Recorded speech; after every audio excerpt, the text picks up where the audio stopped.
Open wide!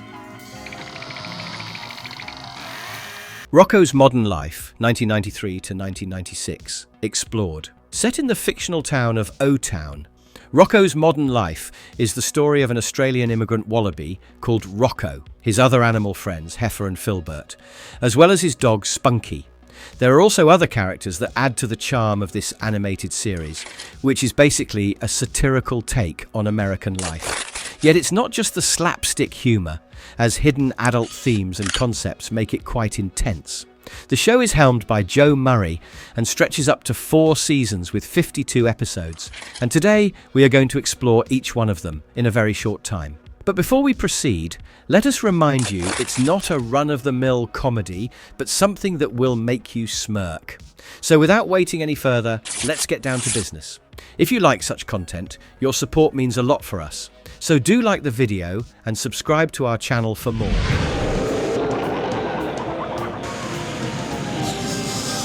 Season 1.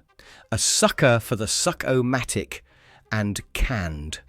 The series begins like a horror show, but reveals Rocko the Wallaby beating up his vacuum cleaner for not working properly. His best friend, a steer named Heifer, watches TV while Rocko's pet dog Spunky tweaks with the cable, and suddenly the vacuum cleaner comes to life. However, it's not long before the vacuum cleaner coughs up the dirt and dies. Rocko, Heifer and Spunky watch a commercial for a state-of-the-art vacuum cleaner called Suck-O-Matic, which puts them under a spell, and Rocko orders one. Although Rocko is Australian, he is voiced by American-Argentinian Carlos Alazraqui.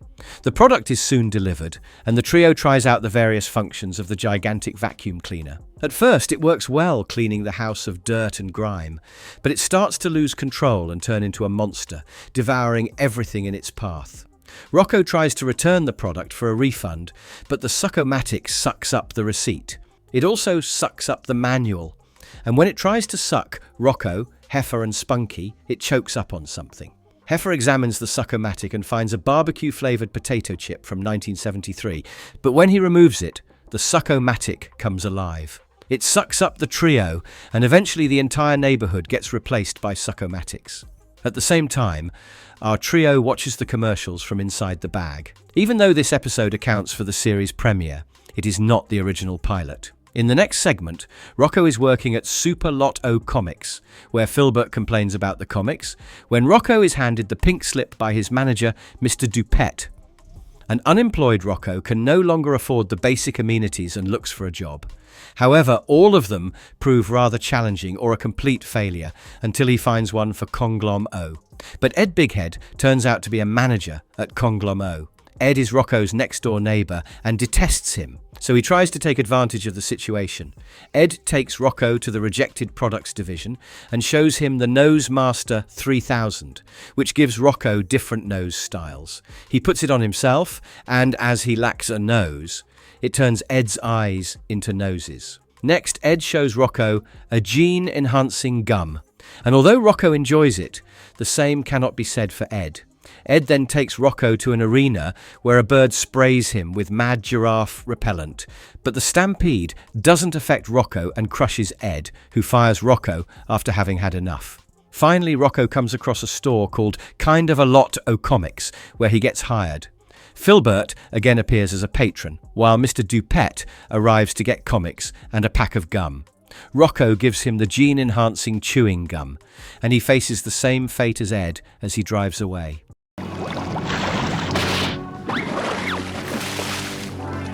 Carnival knowledge and sand in your navel. Rocko and Heifer visit a carnival owned by Slippy the Slug, but Rocko has to pay for Heifer. At first they have trouble deciding which ride to try. The duo then hops onto the merry-go-round, but the operator makes it run at full speed, sending the duo flying.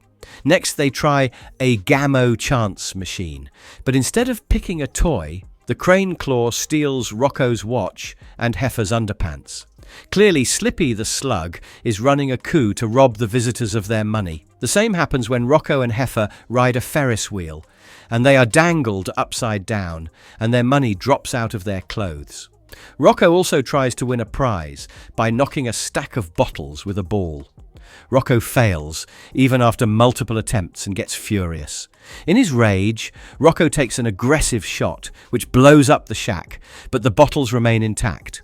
In a sawmill-themed water ride, Rocko and Heifer barely escape with their life, and next in Frog Flip, Heifer ends up squashing a frog, while Rocko sends a frog flying across the sky. It's rather interesting that Tom Kenny, voicing Heifer, is exactly a week older than Carlos Alazraqui, who has voiced the Wallaby. The same sordid luck follows Rocko, as in Bumper Cars. All other cars crash into his car. Finally, a roller coaster called Nosebleed takes them across Earth, and they witness the frog still flying. Done with the rigged-up rides, Rocko decides to leave, but again, the crane claw steals his money. However, in a stroke of luck, the flying frog lands on the lily pad pool, and Rocko earns a Chinese finger puzzle.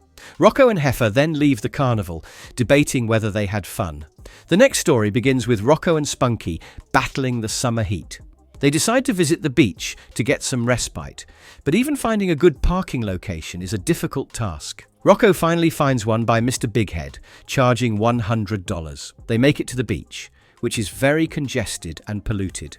Rocko eventually finds a spot and puts on a tanning butter, when Gladys Hippo asks Rocko to put some butter on her back. However, Rocko slips and gets stuck in her breasts, and she sends Rocko flying into the ocean.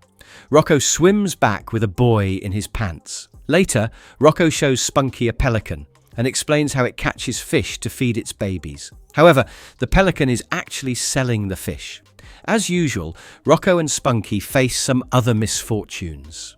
Murray once describes Rocko as a young and anthropomorphic Woody Allen, but the character is mainly based on an oblivious little kangaroo he once saw in the zoo. Rocko plays fetch with Spunky, but Spunky gets consumed by a fish. Rocko takes out the fish from the water and rescues Spunky, while the beaver ambulance takes the fish and grills it. When the pelican captures Spunky, Rocko chases it while braving every obstruction, but loses out and starts crying. He finally finds a frozen Spunky in the fish stall. Rocko buys him, and later at home, a fan melts the block of ice from Spunky, while Rocko is completely sunburned. He never once told me he was adopted. Who's for Dinner and Love Spanked. Rocko speaks with his mum over the phone and misses his family when Heifer comes over and invites Rocko to his own house for dinner. However, Heifer warns that his grandfather hates wallabies, but he is nearsighted. Rocko is also in for a shock when he discovers Heifer's family is a pack of wolves. Heifer's mother, Virginia, loves Rocko's gift, an udder warmer, which she wears like a hat. It's a usual American family at the Wolfs, but Rocko finds himself quite out of place. Grandfather Wolf mistakes Rocko for a beaver and hates him anyway. Rocko watches a home movie with the family about Heifer and his, adoptive siblings. During the dinner, the family feasts on a whole moose. Rocko tries to escape and finds several Red Riding Hoods in a closet and 3 piglets in the mirror cabinet. He returns to the dining table and accidentally lets out that Heifer never told him about being adopted. This comes as a shock to Heifer and an awkward silence. Turns out, Heifer didn't know it either, and Virginia explains how they fattened him up to eat, but fell in love with him. Heifer leaves home and goes to a diner to wallow in sorrow. The diner is drawn based on Edward Hopper's painting Nighthawks. Heifer's dad blames Rocko, but then everybody gets busy trying to look for him. Heifer returns to the Brandywine Farms, where he was found as a baby, and assumes a tombstone to be his dad. However, his dad doesn't want him. A farmer informs Heifer that his family and friends are looking for him. Heifer returns home and reunites with his adoptive family. In the next part, Rocko harbours a crush for his next-door neighbour, Melba Toast, but Heifer claims she has a good-looking boyfriend called Dave. Rocko feels dejected, but Heifer signs him up for personal ads for dates. Soon, Rocko is going on multiple dates with females from different species, but none appear to work. FYI, originally Rocko was supposed to have a sister called Magdalena, who often visited him. She was also going to be narcoleptic, but the character was not used. When Rocko again starts sulking and envying dates, Heifer suggests Rocko sign for a dating show called The Love Seat. Despite Rocko's hope, he gets selected and is given 3 options for a date. The studio audience picks number 3, which unfortunately turns out to be Heifer. It's a bad date for both, and Heifer publicly explains how horrible it was. Back at home, Rocko ruminates on the situation but gets a sudden stroke of inspiration and decides to confess to Melba. But before he approaches her, Heifer comes over and shows him a newspaper ad that he posted on behalf of Rocko, publicly proclaiming his love to Melba.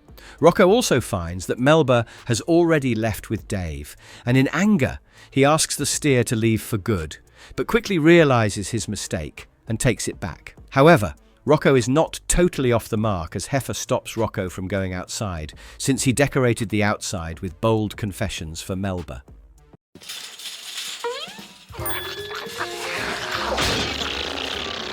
Rocko's happy sack and flu innuenza. Rocko and Spunky are hungry, and their house is completely out of food, when Rocko suddenly notices a poster for 99% off on everything at Hippo Food Market. Rocko and Spunky rush to the store, but the good-natured Rocko lets others grab a cart before him. He also runs into Gladys Hippo and gets beaten up. Finally, Rocko gets a cart with 2 wheels missing. Spunky's tongue gets stuck in the freezer when he tries to eat ice cream, and it gets stretched through the supermarket. It takes time for Rocko to take the items stuck to his tongue and roll them in. The episode was aptly titled Grosser Than Life during the production period. When Spunky follows a slithering piece of liver to the butcher's room, he gets accidentally packaged. Rocko notices that Spunky is missing and spends more time looking for him. He eventually finds Spunky in another customer's cart. Meanwhile, it's almost time for the sale to be over, and Rocko tries lecturing the customer about the negatives of dog meat. When the customer gets beaten up for passing a comment about sea mammals, Rocko steals Spunky and arrives at the checkout counter. However, it's Filbert at the counter, and he takes a jolly good time scanning the items. Rocko tries to speed up, but still fails to finish it before the time is up. This really makes Rocko's lid blow as he rants about his bad day to Filbert, making him cower and give the discount to Rocko. Satisfied, Rocko and Spunky load up the car with the food and set off for home, unaware that it has hit a speed bump and the food is falling out of the trunk.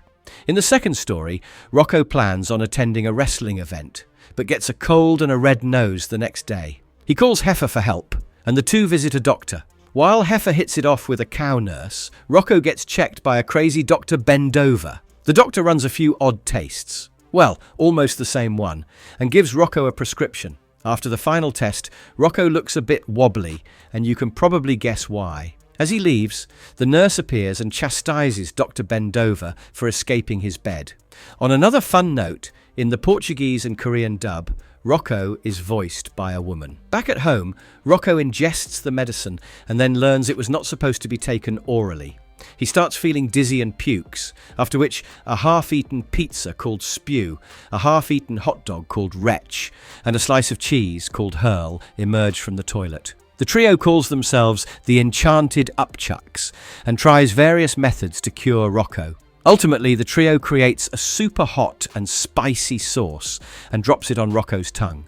Its heat from his mouth burns a chair, and a furious Rocko is about to send the Upchucks away when he realizes that his nose has recovered. But the luck doesn't last, as the next day, Spunky gets the flu, and Rocko gives the tickets to Heifer, and we know who his date will be. As Rocko and Spunky sit down to watch the show on TV, we see Dr. Bendover has escaped again and is participating in wrestling, only for the cow nurse to beat him.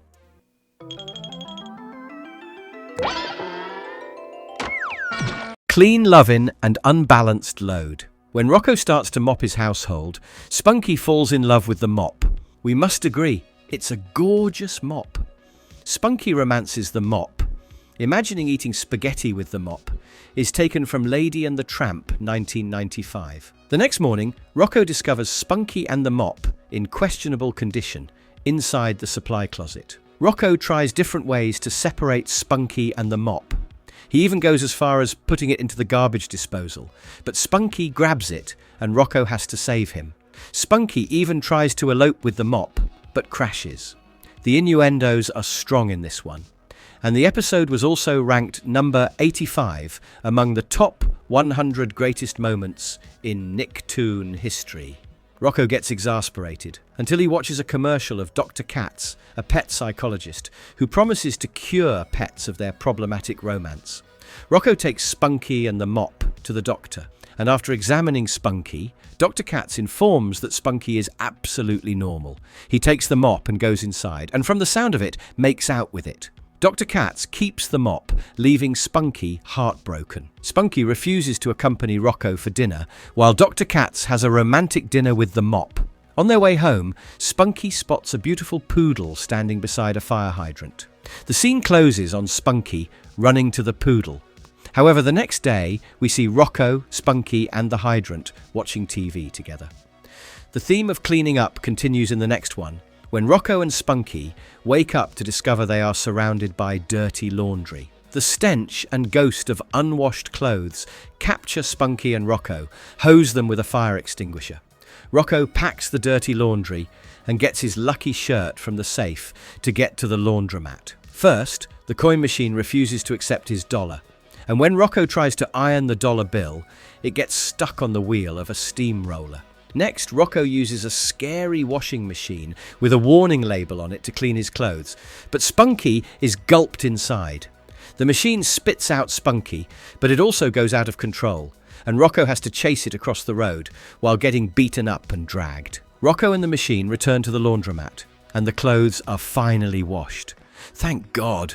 Rocko puts them inside the dryer, and Spunky hops in only to get almost burned up. Rocko saves Spunky, and when Rocko dries him up, Spunky turns into a fluff ball, attracting all the clothes with static electricity. Rocko's lucky shirt also gets snatched by a pair of hands from the dryer, and Rocko follows it through a tunnel. He arrives at an alternate world of torn socks called the Gripes, who steal and destroy everyone's clothes. Rocko manages to save his shirt and escape, only to come out and fall into Gladys's clothes. Rocko is again kicked out and gets flattened by the steamroller. He gets back his dollar and returns home with the clean laundry. However, his home is wrecked when the possessed washer breaks through his room and a customer follows it. A gripe sock also appears and uses a blowtorch as the episode ends abruptly. Leapfrogs and bedfellows. Bev Bighead finishes watching a romantic movie and gets in the mood. She calls her husband to join her in bed, but Ed is too busy with his elaborate night routine. All night long, Cupid shoots at Ed, but it doesn't work, and Ed leaves for work in the morning. Lonely Bev feels unloved, and when she watches Rocko raking the leaves, she approaches him. Bev makes Rocko perform odd jobs around the house while trying to seduce him. Bev shows Rocko a television program on frog mating, but the TV stops working and Bev gets angry. Next, Bev makes Rocko drink a lemonade with Spanish fly, which makes his eyes water. Bev is further kicked into the blender by the moose that lives inside the refrigerator. Bev asks Rocko to zip her up, but Rocko fails as the dress rips apart, and Rocko zips his eyes instead. Bev then asks if Rocko likes her eyes and asks him to touch them. Bev now asks Rocko for a foot massage, but the odor makes him hit the ceiling fan and he gets shaved. Bev also gets twirled by the fan and ends up vomiting on Rocko. Bev washes Rocko's clothes and hands him the money for the day's work when Ed returns. He gets shocked to find that Rocko has seen his wife in a bathrobe. In a more dramatic turn of events, Rocko tries to explain that everything is not what it seems. Since Bev leaves crying, Rocko mentions that she is a wonderful woman and kisses her hand before leaving. At night, Ed apologizes to his wife, and together they break plates before they get tongue-tied and intimate. In the next part, Heifer returns home, only to find that his father, George Wolfe, has rented his room to a family of mice. George has been laid off and asks everyone to pull their weight. Heifer tries to sleep in the treehouse, but the branches give way. In the middle of the night, Heifer turns up at Rocko's house and seeks to sleep on his couch for a few days. But unbeknownst to Rocko, the couch doesn't let Heifer sleep on it. Heifer asks to sleep in Rocko's bed, but eventually throws him out, forcing Rocko to sleep in a drawer. However, Heifer's snoring keeps the neighborhood and Rocko awake. The next day, Rocko finds that Heifer has ruined his bathroom and turned it into the most unhygienic place. Rocko is unable to reprimand him as Heifer makes dinner, but the dessert explodes on Rocko's face. Heifer also makes Rocko do the dishes, but that's not all. As the next day, Rocko finds Heifer roaming naked and the backyard filled with nudists. Mr. and Mrs. Bighead watch with great interest, But when somebody rips off Rocko's clothes, he gets angry and kicks everyone out. Rocko berates Heifer for his irresponsibility, but Heifer blames Rocko instead, calling him too difficult to live with. As George arrives, Heifer leaves with him. Unfortunately for Rocko, that night, he peers through the window only to find the frog couple partying with the nudists.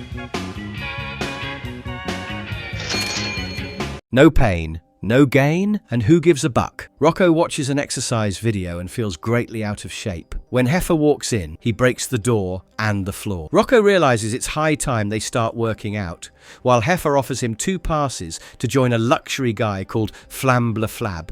However, as soon as they enter the gym, 2 very snobbish chameleons, Chuck and Leon, stop them and ask them to wear the proper gear. Chuck and Leon also give points to the visitors, but keep deducting points from Rocko and Heifer. The 2 best friends try out different exercises and gym equipment, but nothing seems to work out well for them. Heifer gains weight while munching on food as he finds the exercises too hard to keep up. He also causes much destruction to property when he jumps into a pool or tries to play basketball. However, the last straw is when Heifer makes Rocko spill a drink on himself. Heifer hurriedly pulls a towel, but it is from Bev Bighead's body. Feeling utterly naked, Bev hides herself behind the piano and runs out. As a result, Chuck and Leon kick out Heifer, but inform Rocko that he is in and can get a membership for the club. Rocko refuses to join it without his best friend, and at last, the 2 enjoy binging on pizza as they relax and watch TV at home. In the second part, Rocko and Heifer watch a rather boring all-Scottish show,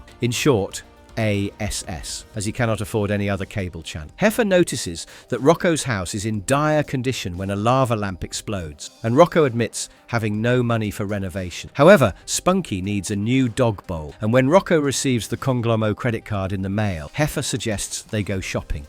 Rocko is forced to drive, and at first they are unable to find the parking lot and encounter a son and a mother looking for each other for years after getting lost. Finally, they make it to the dog bowl store, and Spunky chooses the priciest one. As Heifer assures Rocko that he doesn't have to pay with the card, they keep splurging and return home with more than they need, or rather, the entire mall. However, soon Conglomo calls and seeks its share. Heifer promises to stay by Rocko's side and escapes as soon as he hears cars outside. Rocko slices up his credit card in anger, and later has a nightmare where the card slices him, kidnaps him, and throws him into a pit. Rocko wakes up to find that all that he bought is gone, as his house remains in shambles. Thankfully, Heifer returns with the fire hydrant dog bowl that Rocko bought for Spunky, and Heifer explains that he sold his second stomach to the all-Scottish show's organ exchange program. Jet Scream and Dirty Dog. Rocko has got 2 tickets for Las Vegas, but Heifer refuses to join as he has a fear of flying and has never been on a plane. Rocko convinces him after stating the food available. At the airport, Rocko and Heifer's bag get sent into space, while Rocko gets tagged by the metal detector and has to take off almost everything. The security guard ultimately takes out Rocko's teeth to let him pass the door. They are ushered into the coach, but traveling with Heifer takes the joy out of Rocko. When they are served peanuts for dinner, Heifer makes a dash through the door into the first class. Rocko is further troubled by a naughty kid sitting in front of him who plays around with his seat. Surely we have all been there. When Rocko goes to the bathroom, he throws a towel in the toilet and almost makes the plan take a nosedive. When he comes out of the bathroom, everyone gives him a glaring look. Rocko then starts listening to some music, but once again, the troublemaking kid attaches Rocko's headphones to the air conditioner, and a tired Rocko stuffs the boy in the overhead compartment, which earns him appreciation from the fellow passengers. Heifer returns with his tales of the first class, and soon the plane enters a cloudy space, but the turbulence doesn't bother him anymore. The plane makes a crash landing back to Otown, and everyone evacuates except Heifer, who enjoys sliding off. Later, Heifer calls Rocko to take another flight to Vegas, but Rocko has had enough and decides to go by bus. However, while Heifer takes an empty flight, Rocko's bus gets into another accident. In the second segment, Rocko and Spunky watch TV when a commercial for a dog spray makes Rocko wonder if Spunky has scum on his body. Rocko's guess is right, as Spunky's body hosts 2 ticks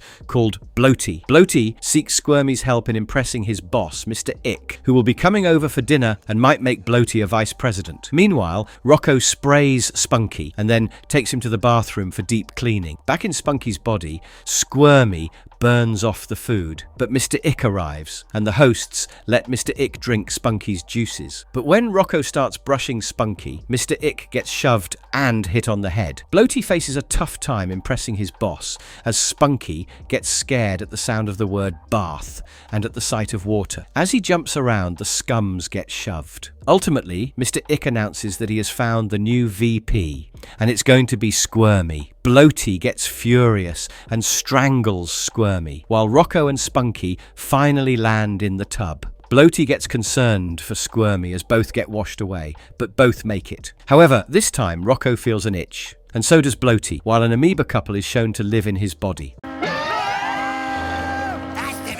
Keeping up with the Big Head and Kid Marks. The episode begins with Mr. Big Head creating his own topiary and dumping a bug into the bug prison box. He keeps a watch on his next-door neighbour, Rocko, and Heifer when he witnesses a creeper plant destroying his prize plant. Ed tries to get rid of it, but gets assaulted by it instead. Sometime later, Ed storms into Rocko's house and informs them that he has called his nephew, the Otown building inspector, at 6 p.m. Heifer helps Rocko to renovate the house and landscape the front yard, all while consuming the nails and the seeds. All this makes Heifer poop, and it fertilizes the lawn, but only a small flower emerges. With minutes left to be 6 p.m, the duo worries. However, large plants erupt from the ground, and the paint accidentally falls on the building, making it look bright and colourful. On the other hand, the sudden sprouting of the plants also knocks out the bug prison, and the bugs declare war on Ed and his garden. The tables get turned as the Big Head house and the yard turn into a big mess. Ed's nephew arrives and takes his signature, but a jubilant Ed remains oblivious. He finally realises what has happened when a portion of the house with Bev inside is taken away.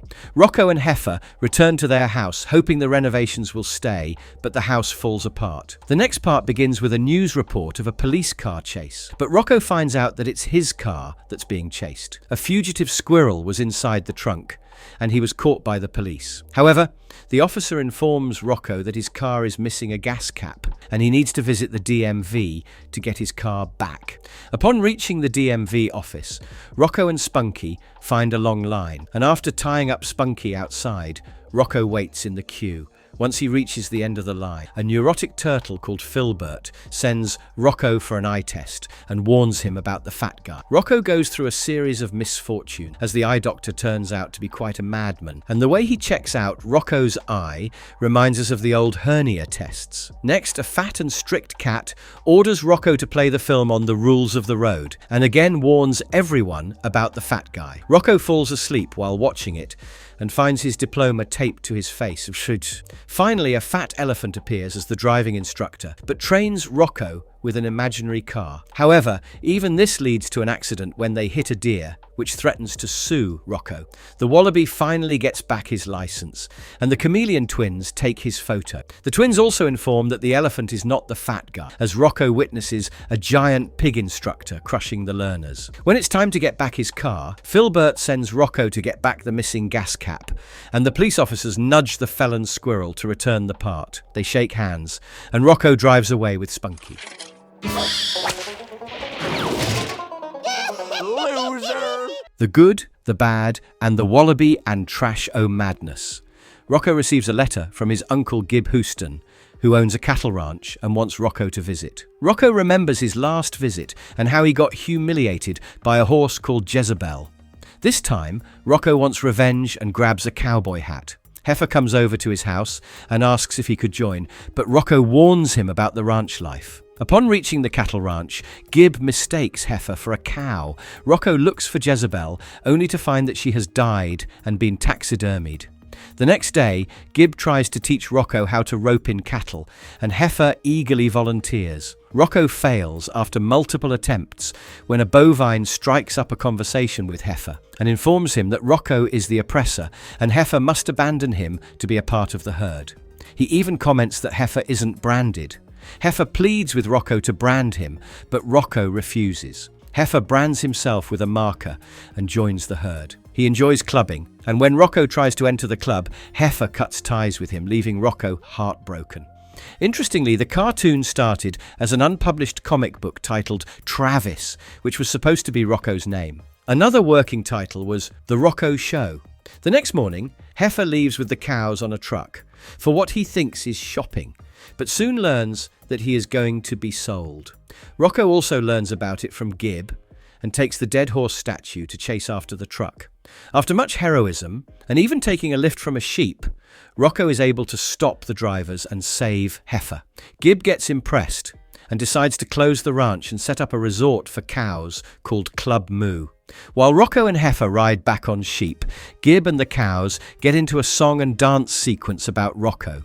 The next part was meant to be the pilot, but ended up being the second segment of the 10th episode. Well, it begins with Rocko and Spunky waking up, and Spunky's stomach is already grumbling. They miss Mum's cooking, but no time to waste as the Hillo Stench Inc. garbage truck arrives at the neighbourhood, and Rocko rushes in to gather all the garbage before it leaves. Meanwhile, Earl Bighead, the notorious dog belonging to the Bigheads, keeps a watch, waiting to eat Spunky. Spunky further comes in Rocko's way as first he gets sucked by the vacuum cleaner and then tries to consume the slime ball that Rocko finds inside the fridge. Rocko snatches away the slime and puts it in the garbage, but Spunky still gets into the heap. In the pilot version, Rocko is coloured yellow, but later changed to beige in the final version.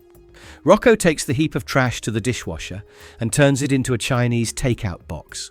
He doesn't notice Spunky, and when Rocko takes it outside, Earl tries to eat it.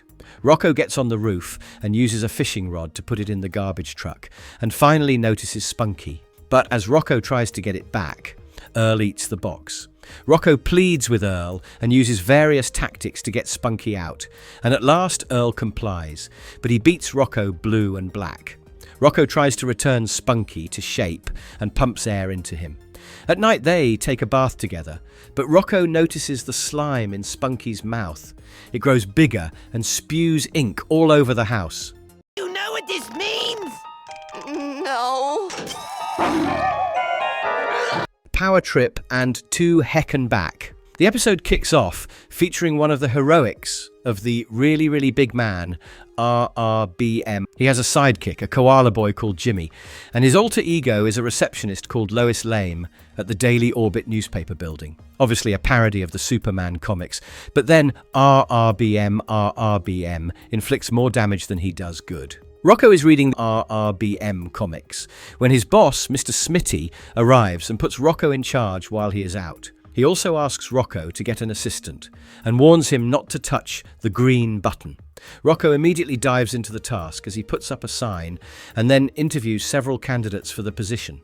Ultimately, Rocko hires Filbert and goes to investigate Mr. Smitty's office and finds his chair. He sits and plays around with the buttons on the chair until he notices the green button. Rocko gives in to his urges and presses the button. And before you know it, a magic spell turns Rocko into the bad boss. Originally, Filbert was a secondary character. It was artist and director David Lawrence's audition tape that impressed Murray, and Mr. Lawrence got the role. It even expanded Filbert's role in the series. As a tyrannical boss, Rocko keeps ordering Filbert to sell the RRBM comics and keeps calling him to the office. Meanwhile, patrons start lining up at the store and the patrons trash the place. Rocko's appearance also starts changing into the likes of Mr. Smitty and soon fires Filbert, who gets thrown out of the store and gets crushed over and over by vehicles until he calls Big Man for help. The superhero comes crashing and uses his bussum to help Rocko remember his fond memories with Filbert. The two friends reconcile, and based on Rocko's suggestion, Big Man signs copies of the comics, earning the store a huge profit. When Mr. Smitty returns, he orders Rocko to fire Filbert, but Rocko refuses, and they are both fired. Later, Rocko and Filbert apply for unemployment benefits, while Mr. Smitty hired Lois Lame to fill their position. The next part starts with a chicken named Karen appearing for an interview at Choky Chicken. She is selected, and sometime later, a vacuum-packed chicken with her name is transported to the restaurant, where Heifer makes Rocko pay for his large order. Rocko tries to talk to Heifer about always eating his food or spending his money, but Heifer remains oblivious. When he chokes on a chicken rib cage and collapses, Rocko calls for a doctor, but all the doctors in the restaurant avoid them. Meanwhile, Heifer's soul flies towards heaven, dragged back to hell. Sorry, heck, Peaches, the devil, forces Heifer to watch a TV without a remote. He shows Heifer how he has been a glutton. Back on Earth, Rocko tries to remove the chicken rib cage and falls into Heifer's gut. Peaches shows this to Heifer, who feels guilty and ashamed. For the first 2 seasons, Rocko and his friends are always eating at Choky Chicken, which has sexual innuendos and even mocks the American fast food sector.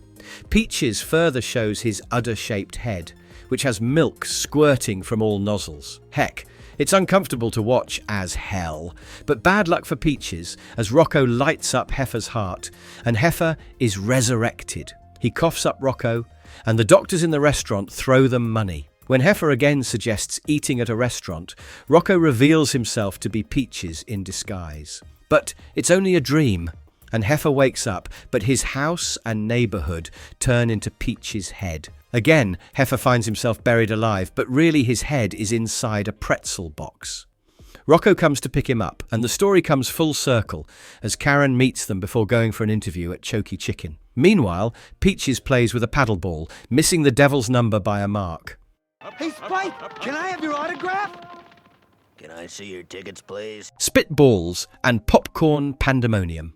Once upon a time, Rocko caught a foul ball at a baseball game, and since then, he treasures it. When Heifer and Rocko play with it, it lands on Ed Bighead's yard, and Bighead shreds the ball. Heifer takes Rocko to another game to get another foul ball. At first, the tickets are all sold out, but then Slippy the Slug sells them 2 overpriced tickets. Before entering the arena, the duo is given jockstraps. Luck seems not to be in their favour, as Rocko and Heifer got assigned to seats which are much higher, and there is no way a ball will reach that high. However, they spot 2 empty seats much below, and, after debating it, Rocko and Heifer grab the seats, but still miss out on catching a foul ball. There is a kissing bandit in the middle of the game, which is based on Morgana Roberts, known for kissing players in baseball games. Since neither team has scored and the game seems endless, the rest of the audience leaves. Heifer's idol, Spike Hammerhead, comes to bat but gets injured and taken away. Moreover, Heifer and Rocko are sent back to their seats, but again they try to come down when a foul ball reaches their original seat. Rocko runs after it and finally catches it. When a kid demands the ball, the angel Rocko's head makes him give it up. At the parking lot they encounter Spike Hammerhead, but since Heifer doesn't have a pen, Spike gives him a spit wad that Heifer treasures in a glass bowl. Rocko feels good about giving away the ball, but the child has already shredded it. In the next part, Rocko and Heifer watch Ed Bighead's TV while sitting in their own car. They pretend it to be like a drive-in, but as Heifer and Bighead start an unintentional war of changing the channels, the TV blows up. Heifer then suggests going to Googaplex cinemas. However, the only movie playing there is Lethal Odor 9. They wait in a long queue to get their food, but instead of entering the theatre, they enter a restroom. Next, Rocko gets stuck in a boy's gum and gets chastised by the boy's mum. Tom Kenny voices the kid in the theatre, and later he used the same voice for SpongeBob SquarePants. Rocko and Heifer face other misfortunes when their seats are too far away, or when an elephant sits in front of them. Moreover, Rocko's shirt matches the staff, and somebody mistakes him for the usher. Finally, the duo comes across a movie preview called Garbage Strike the Musical, starring a bunch of singing cats. The movie that plays next is about Dracula, but he is already dead, so that's another dead end. Filbert the projectionist further sets fire to the screen accidentally, and the fire spreads. The building erupts with popcorn, as Heifer and Rocko escape just in time. The film still plays, and the duo finally enjoys a drive-in experience as they stay amidst the overflowing popcorn. But as they sink into the sea of popcorn, the garbage mice arrive to sing their strike song. Are you all right? Are you okay, Mr. Bighead? Cabin fever and rinse and spit.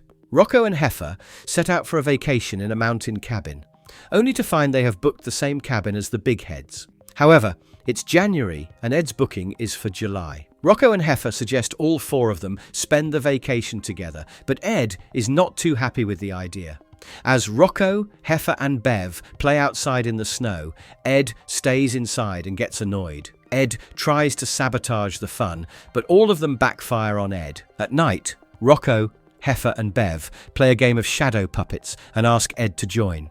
Ed gives in, but his audience is too dumb to figure out the shapes. It gets on Ed's nerves, and he complains loudly, which causes an avalanche burying the cabin in deep snow. Now stuck inside the cabin and the phone dead, it's an absolute horror for Ed. They watch the news reporting about them, but the reporter fails to detect them. As if this was not enough, Rocko, Heifer, and Bev play poker, while Ed places the phone inside a microwave to make it a radio transmitter. Originally, Bev Bighead was supposed to have blue hair, but it got changed into orange. The operator mishears the message and assumes Ed is ordering food. As expected, the microwave soon blows on Ed's face. Ed now resorts to physically shoveling the snow so that he can get out, all while Heifer entertains Rocko and Bev with scary stories. A frozen Ed finally turns up, and when the trio tries to wake him up, Ed hallucinates them as demons. Ed is now completely crazy as he blows up the roof with the new cannon he invented. Ed is finally free, while Rocko, Hef, and Bev are also rescued. But Ed ends up stranded on an island with only pelicans for company. In the next part, Filbert chases after Heifer, who arrives at Rocko's house and seeks asylum. When Filbert arrives, Heifer hides behind the couch, while Filbert asks Rocko to be his patient for his final dentistry exam. Rocko ignores Heifer's warnings and agrees, as Filbert reminds Rocko of the time he saved Rocko from bullies. The final exam starts at an arena in the Academy of Dentistry. Filbert's performance is further examined by Dr. Paula Hutchison, a cat who has a hook on one hand. This has quite a funny history, as apparently a Nickelodeon executive mentioned introducing a strong female character with a good hook, but the artist took it literally. Filbert probes Rocko's teeth and finds one with a cavity. Filbert performs an X-ray and places electrodes on the tooth. It shocks Rocko and angers the tooth, which tries to escape by using the X-ray machine. The tooth grows into a monster and breaks through the building. It takes Rocko hostage and leaves for Otown. Filbert tries to resign from the exam, but Dr. Hutchinson implores him to catch the tooth. Filbert dresses up as the Tooth Fairy while the tooth monster gets on top of the Conglomo building. Filbert takes the service elevator with Dr. Hutchinson following. However, the tooth monster grabs the teacher and her hook falls off. The monster makes Dr. Hutchinson and Rocko kiss like toys, and Rocko asks Filbert to aim for the cavity. As Filbert hooks the cavity, it comes back to normal size and Rocko returns it to his mouth. Filbert gets a medal for saving the city, but Dr. Hutchinson informs him that he can never be a dentist, and the teeth rejoice. Rocko tries to console Filbert, who claims that he wanted to be a chimney sweeper anyway. Son! Dad. Season 2, I Have No Son. The first single episode begins with Rocko and Filbert watching their favourite cartoon, The Fatheads. It's an obvious parody of the Big Heads, and Rocko and Filbert are surprised to find it's created by Ralph Bighead. Ed and Bev are angry and in despair, respectively, after watching the cartoon. When Rocko visits them, asking if Ralph is a nephew or a son, Ed claims he has no son. However, Bev shows Rocko a family photo and informs that Ralph is their estranged son, who left for Hollywood. At Bev's behest, Rocko and Filbert leave for Hollywood, but after arriving at the studio, they are forced to take a tour by a rhino. In the story department, they accidentally find staff working on Rocko's modern life, breaking the fourth wall. They also catch a screening. And later, while visiting the toy shop, Rocko spots Ralph, accompanied by more of his staff. Meanwhile, Filbert splurges on the Fathead toys. Rocko and Filbert pretend to be Ralph's staff and follow him to his room. Rocko finally reveals he is sent by Bev to ask Ralph to come back for his parents' 30th wedding anniversary. Ralph claims to have no parents, and then promises to never, well, you get the point, never come back. Interestingly, Ralph is voiced by none other than Joe Murray. Filbert tries to get Ralph's picture, but only gets a shot of the closed door. In the second part, Ralph opens a secret locker and finds half of a donut inside it. As he reminisces about what happened, a flashback shows how Ed Bighead introduced Ralph to Conglomo and forced him to break the donut with him as a part of tradition. However, Ralph also revealed in the meeting about his cartoonist ambitions, which created a rift between the father and son. Next, Rocko enters the anniversary party as a waiter. and the rest of the attendees are all frogs. He tries to tell a dejected Bev about Ralph, but an elderly male frog keeps dancing with Rocko. On a different note, Kate Pearson and Fred Schneider of the band B-52 sing the theme song in the second season, and it is used for the rest of the series. Now, to add some drama, Ralph appears at the party during Ed's speech, and the father and son get into an argument, with Bev coming in between them. Ralph returns his piece of donut to Ed and is about to leave, but Ed gets emotional and the family reunites. Sometime later, Ed, Bev, Rocko and Filbert watch the Fatheads together. But to Rocko's horror, Ralph has introduced a character spoofing him. Elsewhere, Heifer watches the show but doesn't get it.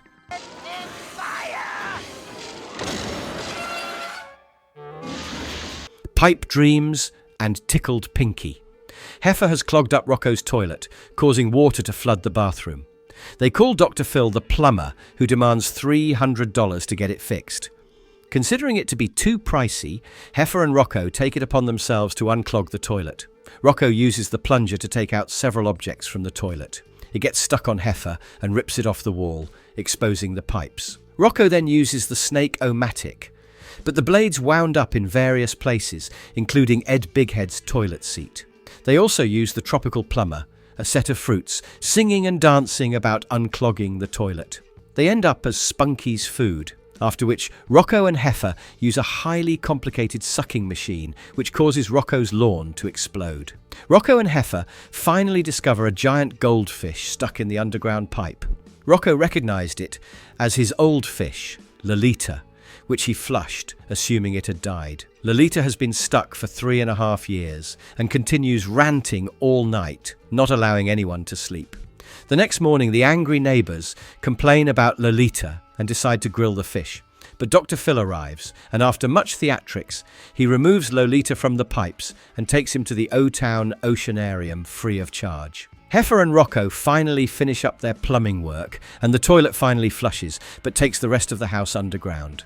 The episode was censored by ABC, Channel 4, TVNZ, and TV3. However, most of it is from the second segment, which we will get into now. Rocko and Heifer attend the International Jackhammer Expo, when suddenly Rocko starts cowering in acute pain. Inside his abdomen, the teacher takes a roll call, and the appendix is in dire condition. As Rocko writhes in pain in the demo pit, Heifer calls for the ambulance, and the ambulance beavers get the jackhammer instead. Heifer carries his friend all the way to the hospital and huffs that he is too fat. The nurse makes a wrong announcement, and once again, the ambulance beavers take Heifer to the emergency liposuction room. Meanwhile, Rocko is given a ton of paperwork to fill out before he is examined by Dr. Hutchison, who is a surgeon now and tells him that they need to cut his appendix. Two other doctors, Dick and Buff, take Rocko to another room as they pass sarcastic comments and mock him.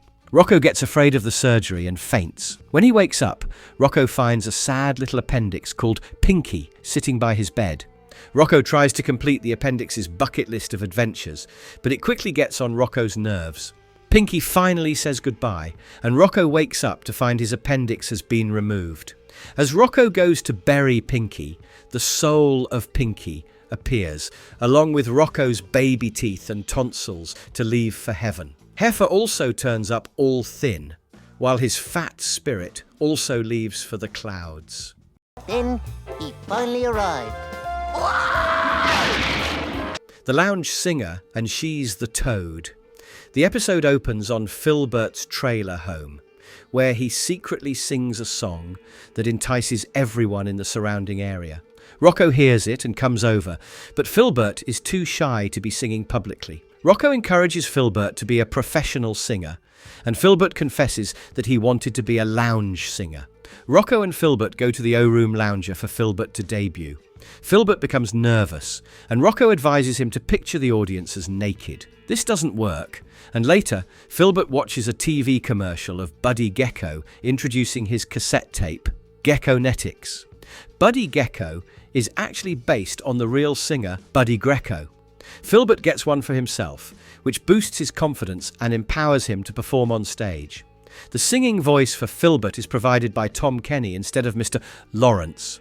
Filbert kicks off his career with the cassette tape, and one fine day, Buddy Gecko arrives to see his performance.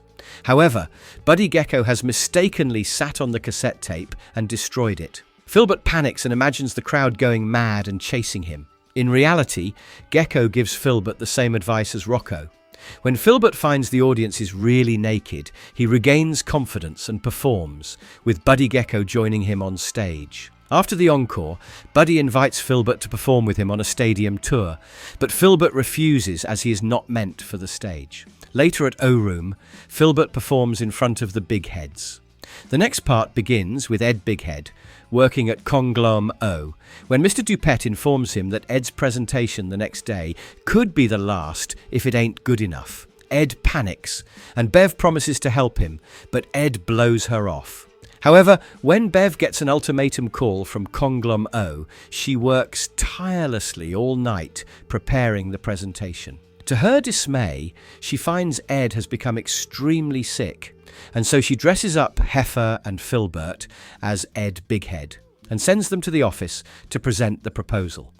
Although Heifer and Filbert are able to successfully deliver the proposal, they reveal themselves when Mr. Dupet calls Ed a genius. Heifer and Filbert reveal that it was Mrs. Bighead who made the proposal, and Mr. Dupet rushes to meet her. Mr. Dupet appoints Bev as an executive, and she helps Conglomo turn the business around. Bev becomes a true workaholic. While back at home, Filbert and Heifer tease Ed as he still lies in bed with a nervous breakdown. Murray had based the Bigheads on an older couple from his childhood neighbourhood.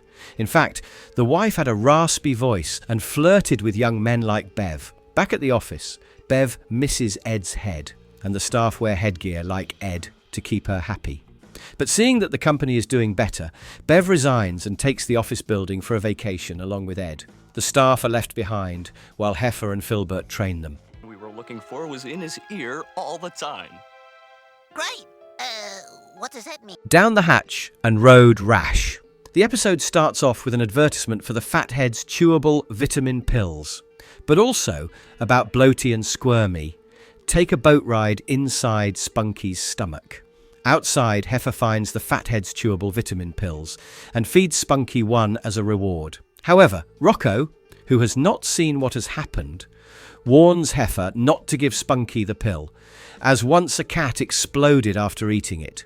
Heifer is unable to hide the truth, and Rocko panics. He tries to make Spunky spit up, but then takes him to the vet. The episode has similarities with the SpongeBob SquarePants episode Shellback Shenanigans. But that's not the only thing common. Tom Kenny, Mr. Lawrence and Carlos Alazraqui also star in both shows. Bloaty and Squirmy also end up boat wrecked. They come across the Fathead chewable vitamin pill and decide to use it to make a fortune. The boat driver decides to do the same and licks the pill, only to blow up.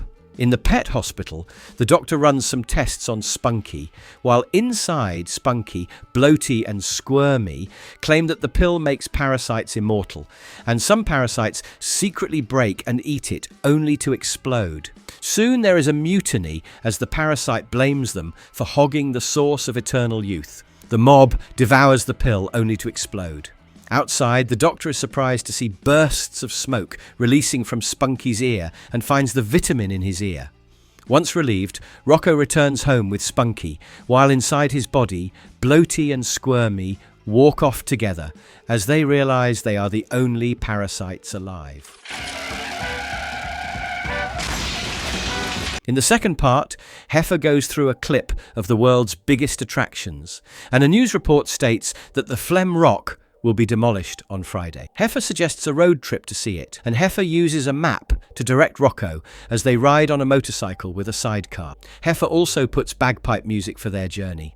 After roaming around the world and seeing almost every other attraction, including their own house, Heifer realizes that they might be lost. They come across a farmer whose lengthy directions, coupled with storytelling, almost put Rocko and Heifer to sleep. They also come across the creepy-looking Bates Motel. The next morning, Rocko can't take the bagpipe music anymore and beats the motorcycle to death. Meanwhile, Heifer enters a nearby diner and finishes the nightmare platter, which earns him a few gifts, including a Viner-shaped vehicle. It's a spoof of Oscar Mayer's Hot Dog Mobile. The Viner Mobile breaks down in the middle of the road when a gang of bikers approaches and helps with the repairman. Rocko almost flies the vehicle and arrives just in time to find it's really a small rock. The phlegm rock lets out the last bit of phlegm before it's leveled by a steamroller, and Choky Chicken Diner is dropped in its place instead. Heifer and Rocko eat at the diner, and when Heifer suggests seeing other places, Rocko gets mad.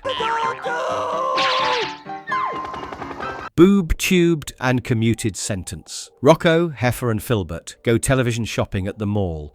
Rocko finally finds a TV called Mr. Sensible, priced at $90, but a glitch in the system selects the Hibachi big screen, which deducts $780. As Rocko tries to cancel, more accessory items get purchased. Later, the three and Spunky sit down to watch TV and get literally blown away. Rocko and Filbert also enjoy playing games on the TV, after which Heifer returns with a truckload of videos. They sit down to watch the videos and watch a wide range of movies. While Heifer keeps watching TV, Rocko and Filbert fall asleep. Heifer takes his chances and sits close to the TV, but his eyes get stuck on the screen and he is pulled inside.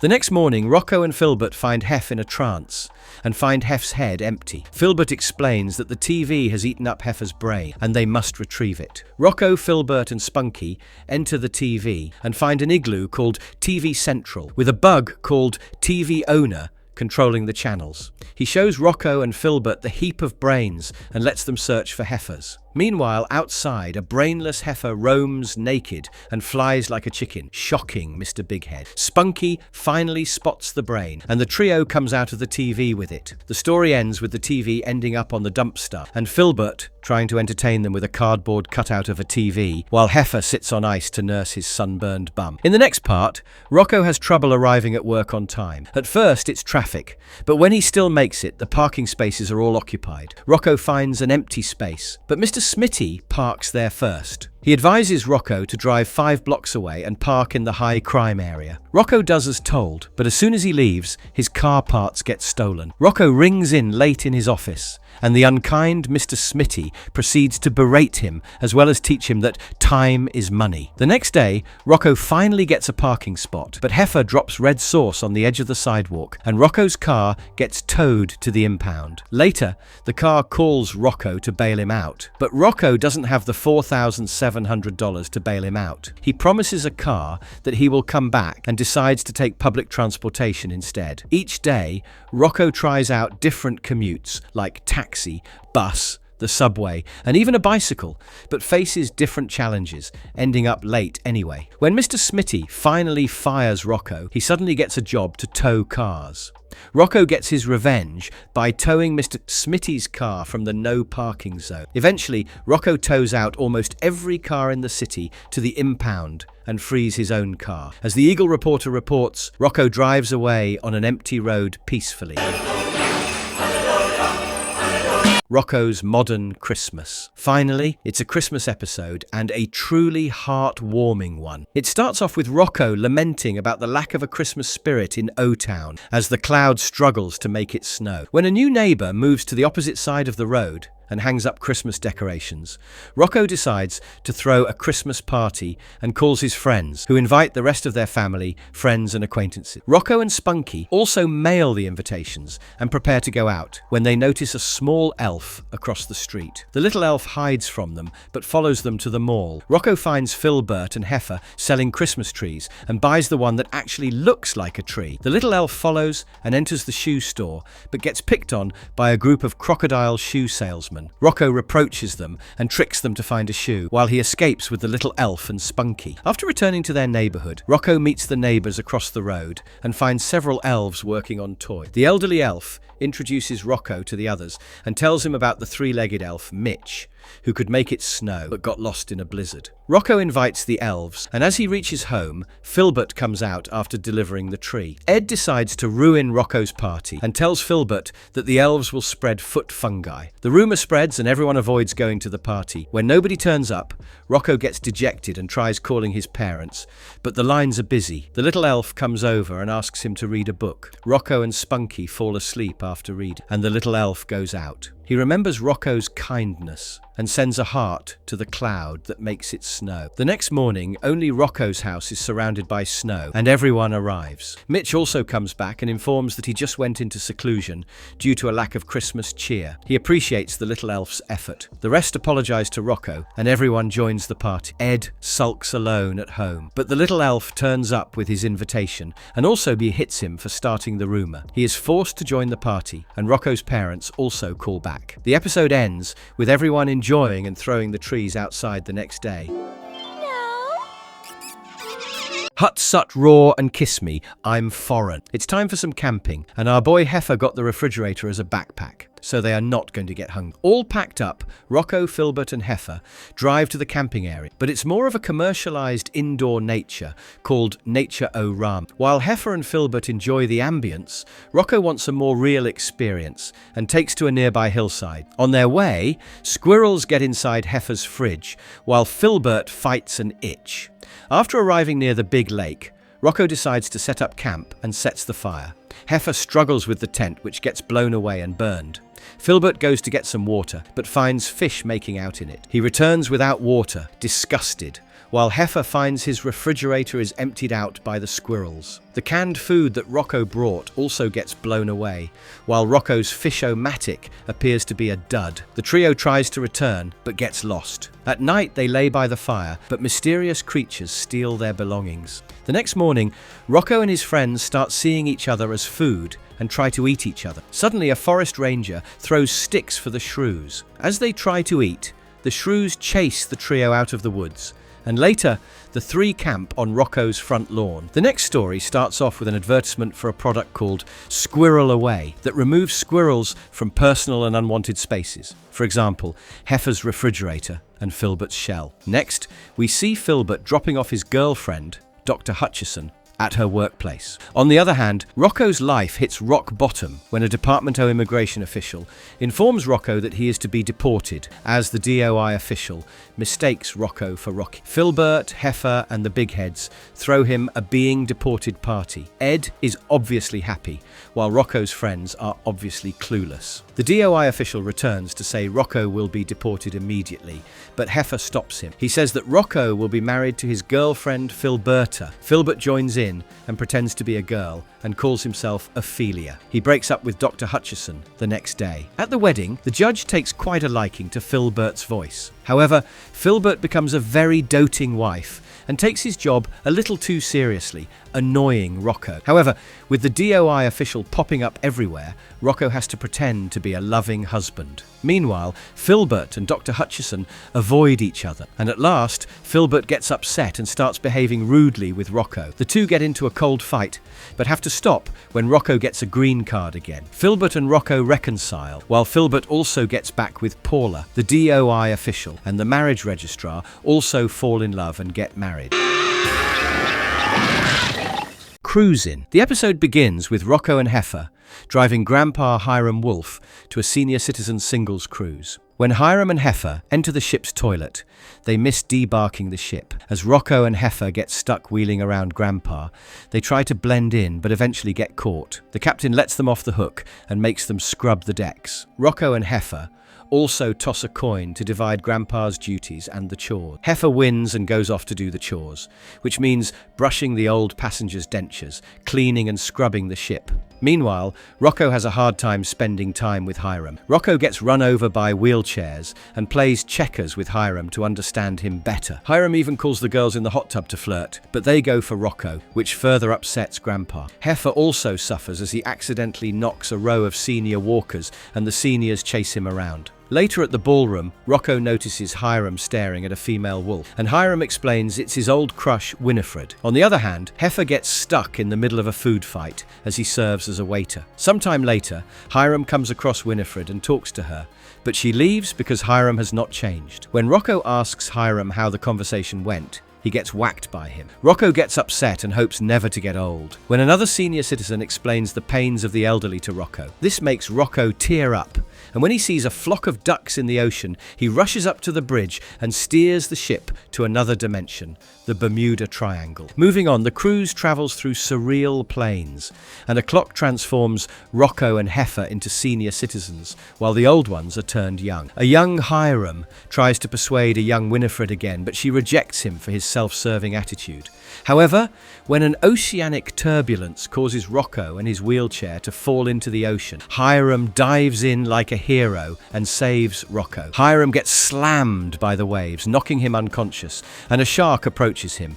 But Winifred comes to his rescue with a lifeboat and whacks the shark. Heifer weeps, but Rocko assures him that Hiram is saved. It's a happy reunion as Heifer, Rocko, Hiram and Winifred take a picture together. The ship now reverses time, returning Rocko and Heifer to their youth, while the younger ones are returned to their old age. Rocko also thanks Hiram for saving his life and promises to be great friends. Born to spawn and uniform behaviour.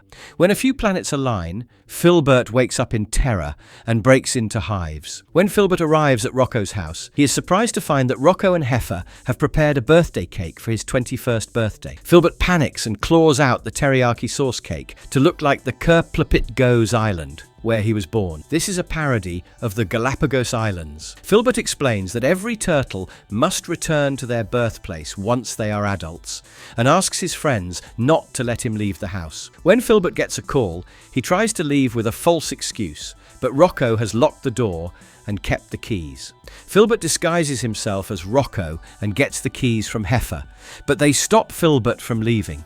Heifer and Rocko lock up Filbert in a cage and leave the house for an errand. Filbert coaxes Spunky into letting him go, and soon Rocko and Heifer learn from a news report about a turtle hijacking a ship. They realise it's Filbert and follow the route to the Kerplopit Island. However, they are astonished to find a club spawn with partying turtle. Filbert has also dressed up and now goes by the name of Steve. The party is quite lit, and we do love Filbert, Steve's toupee, but it looks like the wallaby and steer have lost their friend to adulthood. With nothing else to do, Rocko and Heifer try to leave, but the planets disperse and the turtles head out into the ocean to return.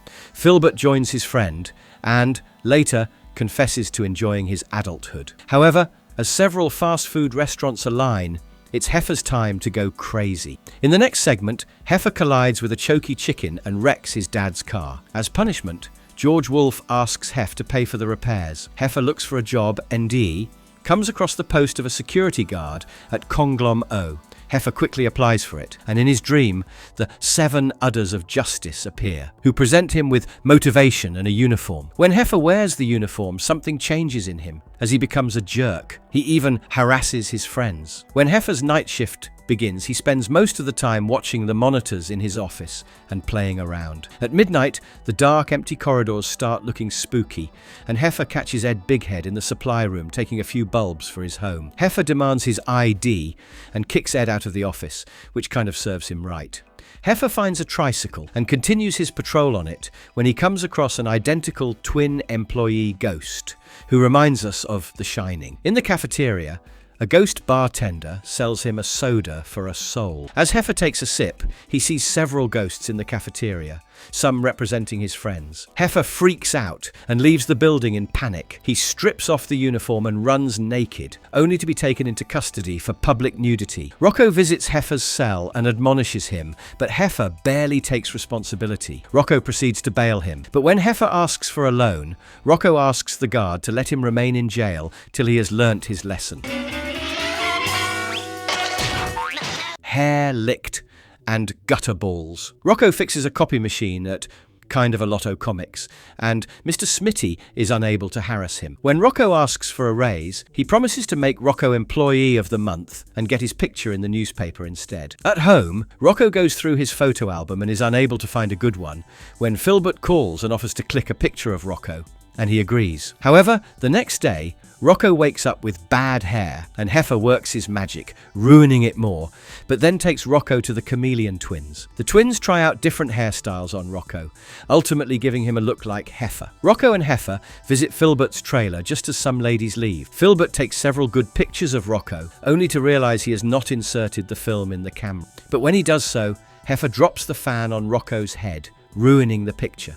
Later, at kind of a lot of comics, Heifer apologizes to Rocko, but notices the copy machine and puts Rocko's head inside it to take a picture. The next day, they looked at the picture in the newspaper with glee. However, the picture has Rocko's face blurry, and the two friends are blissfully unaware of how other citizens are making fun of it. In the second segment, Ed looks at his bowling equipment and reminisces about his past fear when Bev approaches him and asks him to coach her bowling team called the Gutter Gals. However, the opposite team suddenly calls and informs that they have quit and are joining a monastery. But as the girls have to still play the last match, Ed ropes in Rocko, Filbert and Heifer for the rival team and names them the Losers. Rocko almost faints from the terrible odour of the boots, while Heifer gets platform dance shoes. Anyway, the game begins, and both teams seem to score well. When Ed notices the Losers playing well, he tries to sabotage them, but they still manage to score. Ed also berates Virginia for her poor performance,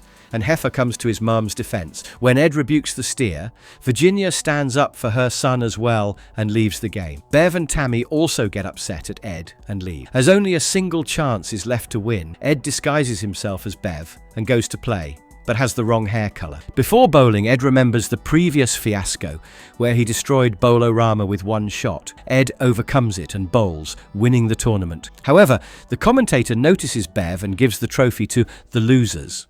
Rocko approaches Ed with the trophy and promises to display it on the window so that Ed can always look at it. Junk Junkies and Day of the Flecko. Rocko gets a call from Pizza Face Pizza, informing him that he owes them $500, and in case he is unable to pay, Rocko will have to deliver pizzas as punishment. Rocko decides to have a garage sale and sets up everything on the front lawn. Heifer brings out Rocko's pogo stick, but Rocko refuses to sell it, as it has years of memories attached to it. Meanwhile, Rocko also receives loud threats in the form of skywriting from Pizza Face. Ed finds a cushioned toilet seat and argues with Rocko for the price, while some customers look at Rocko's furniture inside and ask if they are for sale. Heifer agrees and sells the furniture. Ed also escapes into his house when he notices the Pizza Face van driving by. Rocko further notices he only needs $200 more when a customer wants to buy the pogo stick for $25. Rocko refuses, but the customer ups the price to $200, and Rocko agrees. However, Mr. Onion Head, a toy from Rocko's childhood, reminds Rocko of his moments with the pogo stick. Although Rocko gets it back, he has to pay $500 this time. The Pizza Face guys also arrive at the house to collect, and a large-sized assistant pizza delivery guy called Wallace is ready to take on them. Lucky for them, customer finds art in the distorted GI Jimbo model and buys it for $500. The pizza delivery guys take the money and leave, but Ed is shown to work for them. The episode closes on Rocko finding out that Heifer has sold his furniture. The second segment begins with Mr. Smitty asking Rocko to draw a fourth whisker on Bunny Man in all the Bunny Man comics. Rocko burns the midnight oil, drawing the whiskers, and when he is finished, he is exhausted and in dire need of sleep. Rocko starts hallucinating and barely gets home, after which he jumps onto the bed, but is frequently woken up by various disturbances. Soon, it's morning and the sun rises, but Rocko shuts off everything to sleep. Meanwhile, in his front yard, a fly named Flecko wakes up and flies up to Rocko's house to get some food from the garbage bin. However, it gets chased by Spunky, and Rocko manages to wake up and send Spunky to another room. While Rocko is asleep, Flecko's glass eyeball falls into Rocko's nostril. Each time Flecko tries to get in, he gets blown away, but finally manages to get inside and find it in a pile of dry mucus. However, when Flecko tries to get out, Rocko sneezes him out. Rocko gets angry and attempts to kill Flecko, who pleads that he has a family. Rocko gets emotional and lets him go, only for Flecko to poke him in the eye. That night, Rocko keeps trying to kill Flecko in utter madness. When Flecko returns home and tries to sleep, he too gets disturbed by a friend. Snowball's and Frog's best friend. Rocko waits for Heifer outside his home, but Heifer is already on top of Rocko's car, contemplating skiing. However, Rocko reminds Heifer that he needs to buy the Big Man comics from the other side of the mountain with the money Mr. Smitty has given him. They get stuck in a jam when the mountain. Frosty Team deliberately causes an avalanche. They even set up a sign for Ski Special at $5. Heifer notices it and convinces Rocko to go skiing till the traffic clears up. Rocko soon discovers that every single service at the site costs $5. It costs Rocko more as he is clumsy and bad at skiing. When Heifer tries to teach Rocko skiing, he keeps getting slammed into trees. During the third try, Rocko does well until he trips on a small shrub and blames the trees. The trees get angry and chase Rocko. They finally take a chairlift to the Devil's Crevice, which takes them out of the world. However, getting down takes money, and Rocko finds out he has spent all of Mr. Smitty's money. Now, although Rocko's boss might be a pain in the arse, Murray is considered calm, and he claimed that the office was quite relaxed while producing the show on time. As for Rocko and Heifer, they get dropped off the chair and have to ski down the mountain slopes involuntarily. Rocko also makes a jump through a ramp, winning a competition, but ends up at the hospital. Heifer visits him and informs him that he has delivered the comic books to Mr. Smitty thanks to the money Rocko won. Rocko still gets traumatized when he sees a Mount Frosty commercial, while the trees chasing Rock also arrive looking for him. The next story begins at Dr. H.P. Martin's Institute for Questionable Experiments, where Earl's fairy dog mother frees him from his cage, but gets eaten by Earl. The dog heads to Otown, where Bev Bighead receives a cage full of flies from the Maggot Farms delivery guy. However, she puts Ed on a diet and gives him a small piece of cottage cheese. Meanwhile, Earl appears in the bushes and eats the delivery guy and his van. When Ed gets out of his house, he finds what Earl has done, but Earl chases after Ed. When Earl fails to catch Ed, he returns to the Bighead yard and Bev confronts him. Amazingly, she is able to intimidate the dog and put him under her control. Bev also notices Earl's collar with numbers and is appalled by the fact that he is experimented upon. Ed returns home and, to his horror, finds that Bev has adopted the ferocious dog. Bev also feeds Earl with steaks, while Ed gets only cottage cheese. Ed spends his days being chased and attacked by the dog, while Bev remains busy. One day, it gets on his nerves, and Ed tricks Earl into a spaceship. Ed disguises himself as Earl and tries to eat the steaks from Bev. However, an alien returns Earl, and Ed calls the pound, but gets caught instead. Later at the pound, Ed finally gets a steak, but a little dog shouts at him and eats it. Off you go.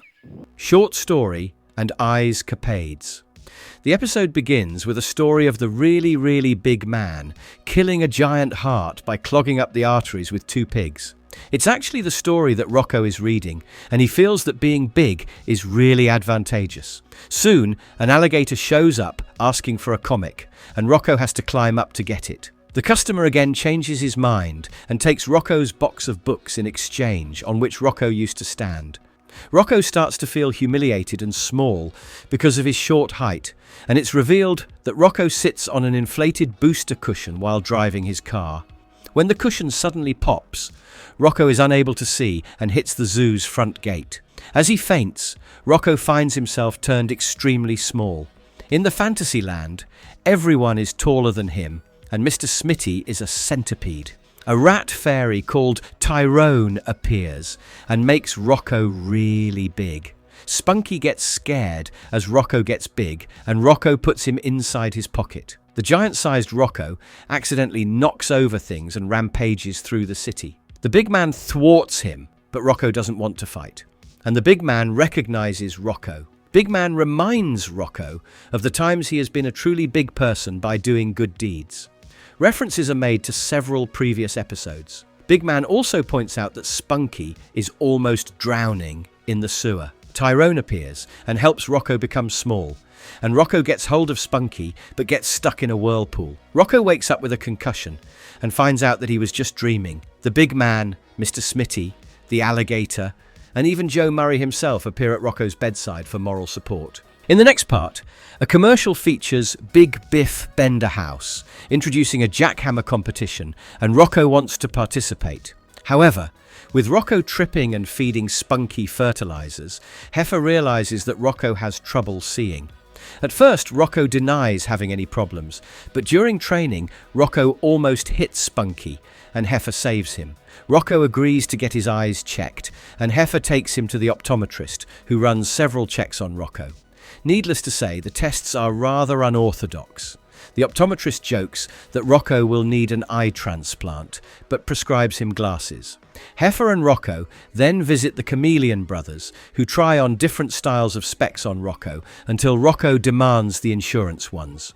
Rocko wears the only boringly designed glasses available under insurance, but feels insecure about them.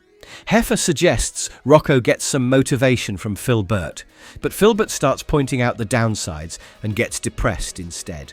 Rocko has difficulty training with the eyeglasses, and when they accidentally fall on the road, they get trampled and destroyed. Rocko joins the competition anyway, and to Heifer's bewilderment, he performs well. Rocko explains that he was wearing contact lenses when Biff Benderhouse arrives and confesses that he does the same. Benderhouse also claims that glasses make him look intellectual, and sure, a girl asks him about Nietzsche. This ends Rocko's inhibitions with glasses, and Heifer wonders if he should get one for himself. Teddy, you will sit still and let me watch the fatheads. Season 3, Bye Bye Birdie and Belch of Destiny. Childbirth and Dr. Hutchison arrive at Rocko's house to deliver Childbirth's pet bird, Turdy. Childbirth thinks he has a serious illness and will be in the hospital for a while. He makes Rocko and Heifer look after the bird while he is away. Rocko and Heifer read the manual on taking care of Turdy, but the bird attacks Rocko and escapes. Rocko, Heifer and Spunky chase after the notorious bird, which escapes from the window and picks up Bev's bikini top while she is sunbathing. Every time Rocko catches Turdy, it escapes, and a hog comes over, demanding that Rocko keep Turdy away from his monkey. But it's not just the hog, but everyone in town starts complaining to Rocko about Turdy's mischiefs. Finally, Rocko cuffs the bird to his nose as he sits down to watch the fatheads. Heifer joins Rocko and sits on Turdy, killing him. Rocko and Heifer try different ways to revive the bird, but it's as dead as a doornail. Childbirth suddenly returns and is already upset that the doctors have found nothing wrong with him. He realizes Turdy is dead and mentions that the Turdius minimus is able to survive 3 weeks at most. Now, if you were thinking Turdy is named after a turd, you were grossly wrong. It's actually named after the genus Turdius. Rocko, Childbirth and Heifer bury the bird on a fake cloud and say their eulogy, after which the trio decides to get some tacos. Heifer falls from the cloud and crashes on Childbirth's trailer, while the hog reappears and gives Rocko a box full of baby bird monkeys. It appears that Childbirth will have Turdy's super strange family keeping him company. For the next part, Rocko drives Heifer and Childbirth to the Weasel Scouts meeting. However, none of the juniors are pleased to see the duo back in the meetings. The Scouts are asked to make a model rocket, and Heifer's is the largest. To be fair, it's a real one, and it sets the Scouts' house on fire. The Scoutmaster informs that there will be a talent show next Saturday, and the Scout troop with the best act will go to Astro Camp. Heifer and Childbirth think over their performance while they eat at Burger Boy. Looks like Choky Chicken has caught a break. They soon start to goof around, and Heifer discovers he can belch out poems, which could be a winning talent. Heifer practices at home, but receives no support from his dad, and during the actual performance, he has a nervous breakdown.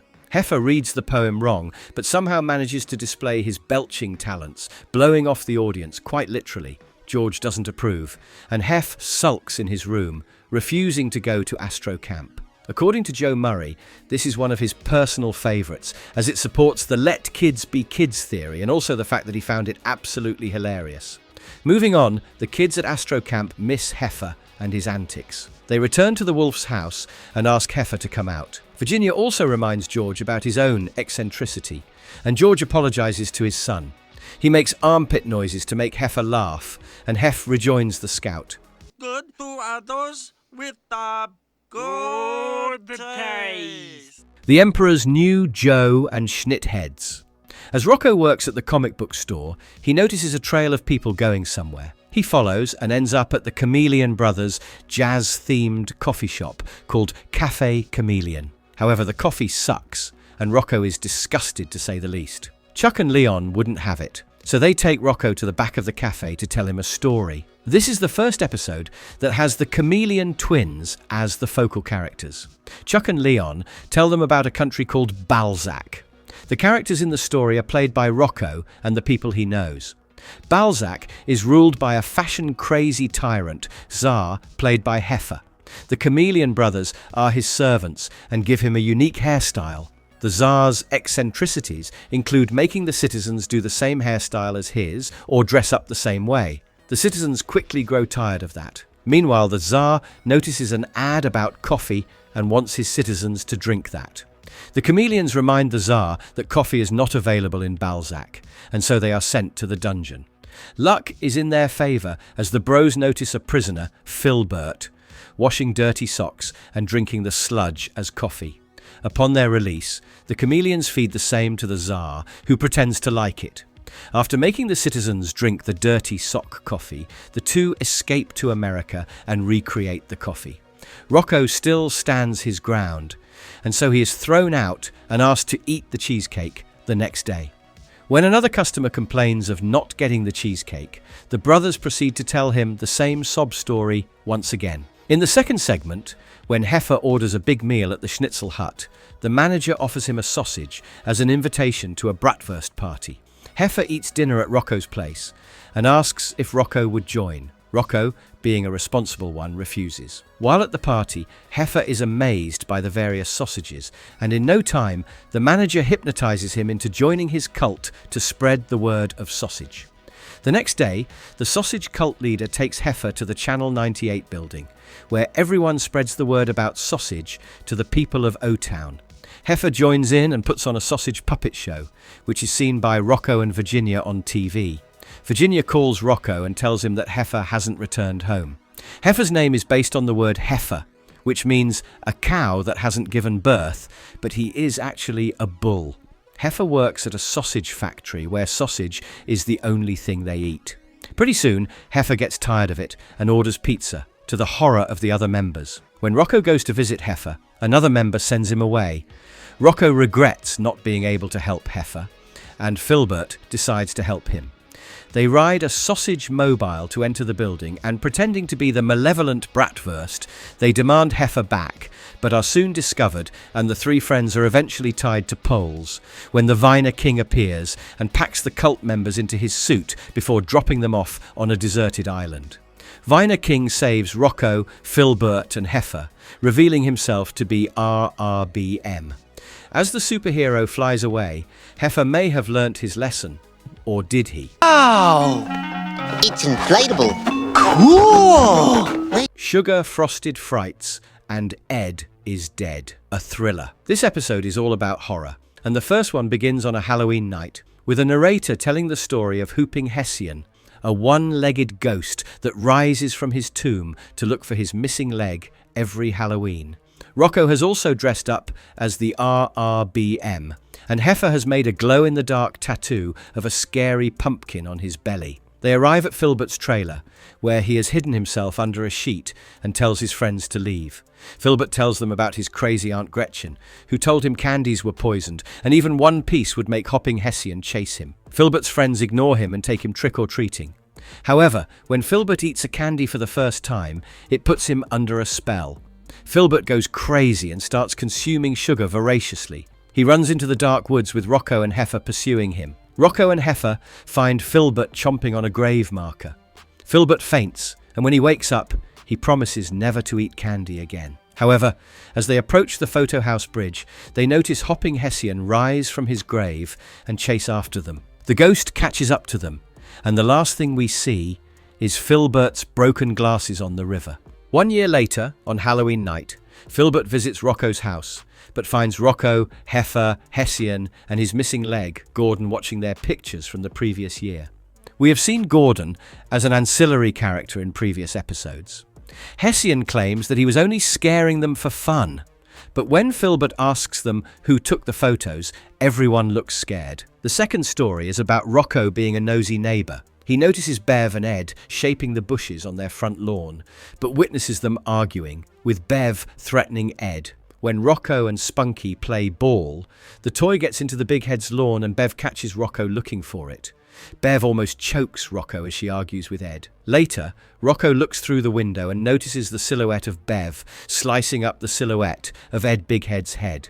Rocko gets horrified and is unable to sleep, but convinces himself it's a nightmare. Rocko also notices Bev digging an edge-shaped grave in the yard and throwing something into it. When Bev leaves the house, Rocko sneaks into theirs and looks for Ed. He finds Earl instead in the basement and gets attacked. Bev returns and finds him in the kitchen, but the benevolent lady just lets him go. On a stormy night, Rocko gets into more trouble when Spunky enters the Big Head garden, and Rocko runs into Bev. He demands some answers, and Bev explains that it was only a meatloaf structure of Ed that fell apart while she was modelling it.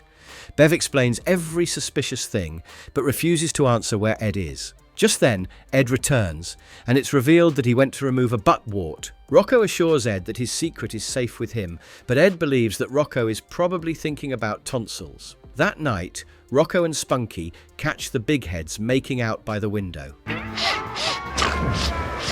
Oh, I smell cheese. Fish and chumps and camera shy. It's time for a fishing trip. So Heifer and Filbert are here to wake up Rocko.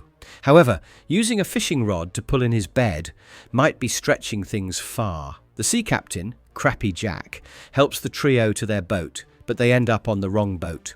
Rocko tries to teach fishing, but as the worm writhes in pain, he replaces it with cheese, only to attract a giant squid instead. Rocko uses wieners as fishing lines, but they get mysteriously stolen. Later, Heifer finds lunchboxes and they eat sandwiches, but it is revealed to be bait, and Filbert saves Heifer, getting dragged to the edge of the boat. Rocko decides to return, but his life vest is hooked with fishing lines, and he narrowly escapes. It turns out that a fish and a shrimp called Frank and Edgar are trying to catch them. A scared Rocko, Heifer and Filbert throw anything suspicious into the ocean, and Heifer even throws the engine. The segment is a parody of Jaws, 1975, but has similarities with SpongeBob SquarePants episode Clams and Ren and Stimpy episode Base Masters. Filbert's glow-in-the-dark watch also falls into the ocean during an altercation with Heifer. Rocko uses a radio transmitter to ask for help, but Frank and Edgar intercept it. They also try to catch Filbert, using his watch as bait. The friends are saved by the giant squid, who demands more cheese. Afterward, at Rocko's house, Filbert again annoys Heifer by forcing him to ask what time it is, so that he can see his watch. At the same time, Frank and Edgar hook a fishing line to Rocko's house and drag it through the street. In the second part, Rocko, Heifer and Filbert rent a video camera to shoot home videos of Rocko for him to send to his parents in Australia. Heifer goes around with the camera and tries to make it interesting by adding voiceovers and sound effects. They shoot Rocko at kind of a Lotto Comics, while Mr. Smitty peeks in. While filming Spunky, Rocko tries to make him do a trick, but unfortunately the camera shuts off just before he does it. Of course, Rocko also needs to show his neighbours, so Heifer records Bev cooking fly cakes. But then it wouldn't be real if Ed didn't make a mess. He throws Rocko and his friends out and even smashes the tripod, but the camera is saved. That night, Heifer and Filbert get mischievous and film Rocko butt naked with just a censor bar. The trio then returns the camera and finds that the video store is run by the Chameleon brothers. They offer to edit the video as well, but turn it into a short art house film called La Vie Moderne de Pinto, with Rocko, naked and censored, featured exquisitely. When Rocko finds out, he is shocked. And when Bev Bighead opts to purchase 9 copies, Rocko begs her to buy all the copies. However, Chuck and Leon have distributed several copies. Rocko becomes hysterical, and then, along with Heifer and Filbert, they manage to get all the copies. However, Heifer has sent it to the Australian Film Festival, and Rocko's parents have seen it. They have sent a letter, appreciating it, and also money to buy a robe. The film also wins the competition, but Rocko still decides to erase all the videos. But to their surprise, the first copy is of Ed and Bev breaking plates. What's the matter? Nothing to sneeze at, and old Fogey Froggy. Dr. Hutchison informs Rocko and Heifer that Filbert has a disease, and he falls unconscious. A mosquito sucks blood from Filbert's nose and travels to the Bighead's house. Bev eats the mosquito, and the next day she wakes up with a gross, swollen face. At Otown General Hospital, Dr. Hutchison operates on Bev and cures her tonsils, but also adds a nose to her face. Dr. Hutchison informs Bev that she can come back and remove it after 2 months. However, Bev takes quite a liking to her nose, especially since she can now smell everything. Bev also gets a hairdo and visits Conglom O to meet Ed. It is about to turn romantic, but Bev discovers that Ed reeks and leaves him rather stranded. When Ed returns home, Bev discreetly puts air freshener patches on him, and Ed discovers her with a bunch of sprays. Ed realizes that he stinks, and Bev leaves while sobbing. She ends up in a support group meeting, with Childbirth being one of the attendees. The plot of this episode is similar to the SpongeBob SquarePants show No Nose Knows. In the meeting, one of the attendees with the biggest nose tries to flirt with Bev, but sneezes on her, causing her nose to again turn grotesque. Bev returns home with joy, but falls sick. Dr. Hutchison fails to save Bev's nose, but the couple reunites instead. The episode ends with the big heads getting cozy at the hospital. The second segment begins with a flashback of young Ed and Bev from 1961, which cuts to the present, where energetic Ed has turned into a boring, grumpy one. Mr. Dupet calls Ed to his office, only to inform him that the mail carrier, Wilkins, has been chosen to start the new position at the hot tub department, as Ed is too old for it. Ed suffers a midlife crisis when he notices Rocko, Heifer and Childbirth playing baseball in the yard. Ed joins them and destroys Rocko's house instead of making a real shot. The boys try to shake him off, but Ed follows the trio to a comic book store and makes himself a laughingstock. This episode is again similar to Midlife Crustacea from SpongeBob SquarePants. Ed wouldn't leave Rocko, and Rocko loses his cool. He asks Ed to hang out with people his own age. However, Ed doesn't show up the next few days, and Bev informs Rocko about Ed's depressive spell. Rocko cooks up an idea, and together with Childbirth and Heifer, they show up at Big Head's house in funeral clothes. Bev also dresses up as a widow. As they try to bury Ed in the fake funeral, Ed shoots up and gets energetic again. He works diligently until Dupet informs him that an older person called Carbuncle has been given the second position at the hot tub department, as Ed is too young for it. Guys, I think I just knocked into Manic Mechanic and Rocko's Happy Vermin. Rocko and Heifer have suited up to attend a classic show, but Rocko's car breaks down in the middle of the road and soon crashes. The car's spirit leaves the body and comes across the grim tow truck, which points Rocko's car towards heaven. The next day, Rocko and Heifer haul the car to a shop, but the mechanic mocks the car, and so Rocko decides to repair it himself, with Heifer's help, but that only spells more trouble. Childbirth claims to be a graduate from mechanic school, and goes in a Frankenstein mode as he tries to bring Rocko's car alive. Even lines from Frankenstein 1931 are used here. This doesn't work, but when Rocko notices a switch inside the car, they flip it to revive the car, and its spirit has to go back before the gates of heaven open. However, Heifer was inside the car to flip the switch, and he accidentally shifted the gear into reverse. While Heifer involuntarily drives away in reverse, Childbirth informs Rocko that the car is still missing some parts and may burst. Rocko and Childbirth chase Heifer on a moped, while Heifer goes through train tracks and roller coasters to ultimately end up in the Otown rally. Rocko and Childbirth manage to get Heifer out of the car, and while the car wins the race, they come second. The car gets a free tank of gas and runs in reverse. It collides with the moped, and both vehicles die together, their spirits floating up. The next segment has Ed Bighead retrieving bugs from his prison box and eating them, while he puts Flecko in a bottle of soda and drinks it. Flecko grabs onto Ed's uvula and escapes from his mouth. He tricks Ed into getting his tongue stuck in the sink and escapes into Rocko's house. Flecko notices that Rocko is a soft guy who wouldn't even hurt a bug, so he frees his friends from the prison box, and they end up in Rocko's house. Rocko wakes up the next morning to the horror of an insect infestation in his kitchen. Rocko asks the bugs to leave, but they won't listen, and so Rocko calls the exterminator. However, as the exterminator promises to kill them, Rocko gets rid of the idea. Ed arrives at Rocko's house to get butter and notices all the bugs. He volunteers to catch them with a vacuum cleaner. Flecko saves himself but gets caught by Rocko, who takes him to the big heads. However, Flecko is able to send a message and informs Rocko that Ed is about to eat them, so he lets Flecko go. Flecko takes down Ed, while Rocko pretends to love eating bugs and stuffs his mouth with all the bugs from Bev's bag. Upon returning to his house, Rocko spits out the bugs and rinses his mouth. The bugs thank him for saving their lives and decide to leave for the Caribbean for vacation. Well, hello there, Mr. Lucky.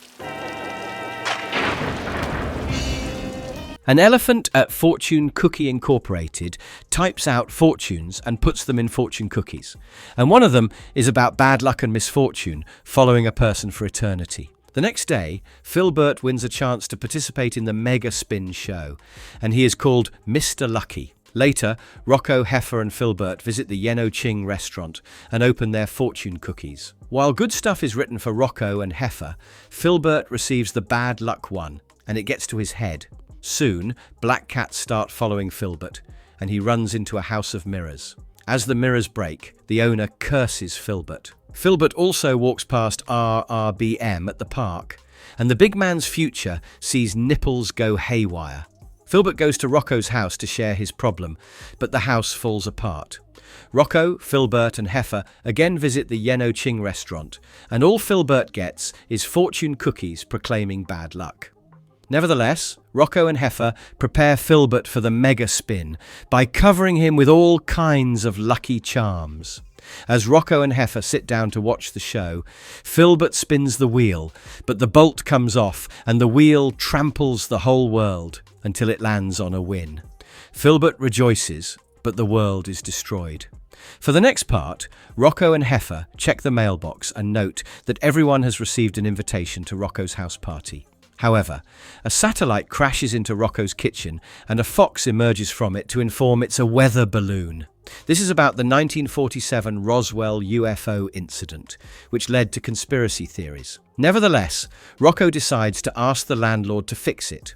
But Heifer points out that according to the agreement, the renter is supposed to do it. To add to his woes, a state-licensed contractor called Ferb examines the ruins and laughs hysterically. Rocko and Heifer goes to the convention centre to take part in the home remodeling show to win a kitchen. Rocko wins it by a fluke, but only gets a spoon as he has to consistently win for a month to get the grand prize. With no other way, Rocko and Heifer return with tools and they work in the kitchen all night. However, Heifer turns the kitchen into a bathroom. The title of the segment, Dear John, comes from the fact that a bathroom is often referred to as John. Rocko controls his anger and calls Bucky, who sends Rocko and Heifer away, as his crew works on remodeling the house. When he returns, Rocko finds out that Bucky has turned every room into a bathroom. Rocko gets mad at Bucky and asks him to leave, but turns the house party into a bathroom-themed one, which works wonders. Bucky also promotes his business by proclaiming he can turn any part of the house into a bathroom. A crab cake?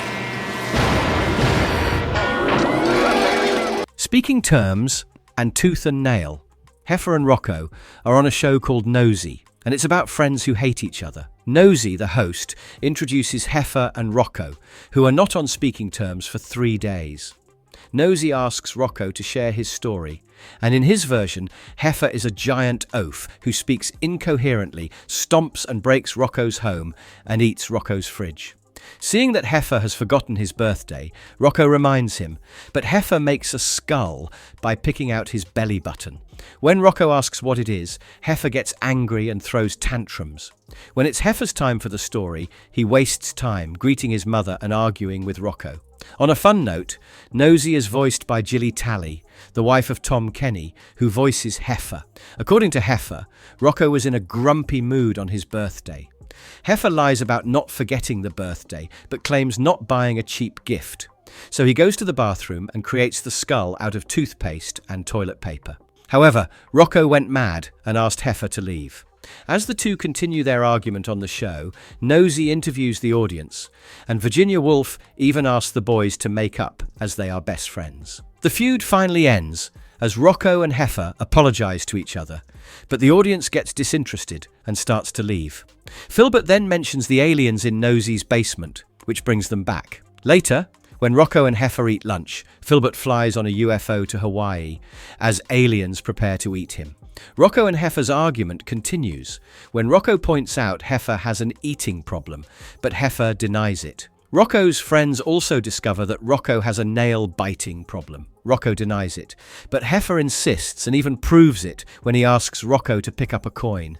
Back at home, Rocko ruminates over the problem, and boy, it's a big one, as he starts biting both nails on both of his hands. He fails to open a can or scratch himself, realizing his friends had been telling the truth. However, when Heifer and Filbert arrive to check on him, Rocko hides his hands and shuts the door on them.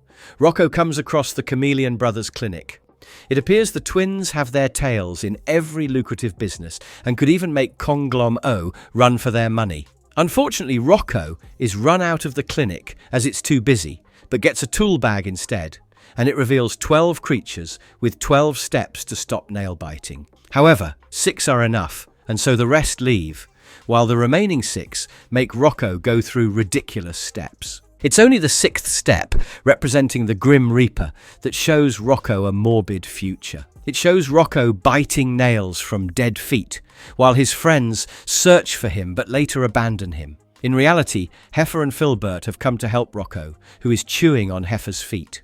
As Rocko wakes up, he promises to never bite his nails again, but it looks like one of the 12 steps has a gambling addiction. No more spunky in my salmon bushes! Wacky Deli.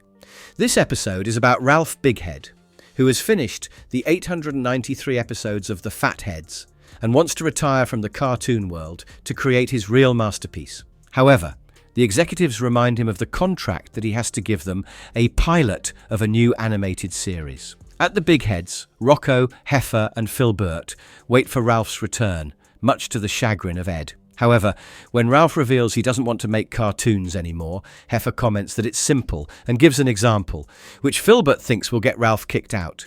Ralph likes the idea and ropes in the trio to make a cartoon. The three toil day and night making the pilot. But Heifer and Filbert often get into an argument. They manage to create a nonsensical cartoon called Wacky Deli, featuring Sal Ami, Betty Bologna, and Mr. Cheese. Ralph submits one of the edited reels in hopes of being fired, but the executives love it. This episode mirrors Joe Murray's life, as he too was tired of making the show and wanted to retire after his wife committed suicide. Murray wanted to leave after the first season, but was shocked when it was successful and warranted more seasons. Moving on to the second part, Ralph Bighead tries various methods to sabotage the show, and nothing works, so he seeks dear old Dad's help, but Ed gives him an idea to kill Rocko and his friends, which is not what Ralph wanted. They still use Ed's heat ray to melt Antarctica's ice, which almost drowns the studio, but Heifer unintentionally saves it. A mad Ralph then confronts Rocko and company, chewing up a film, which turns out to be of the Fatheads. Rocko makes Ralph realize his value and contribution to art as an animator, which changes Ralph's mind. He decides to support the show, but then it gets cancelled, making Ralph furious. He is also released from contract, but 10 years later, Ralph finishes his masterpiece, a hill-size sculpture of a restaurant table with a wine bottle glass and a bowl of fruit, only for a random animal to comment, "It's not good enough," as in the first season of Wacky Deli.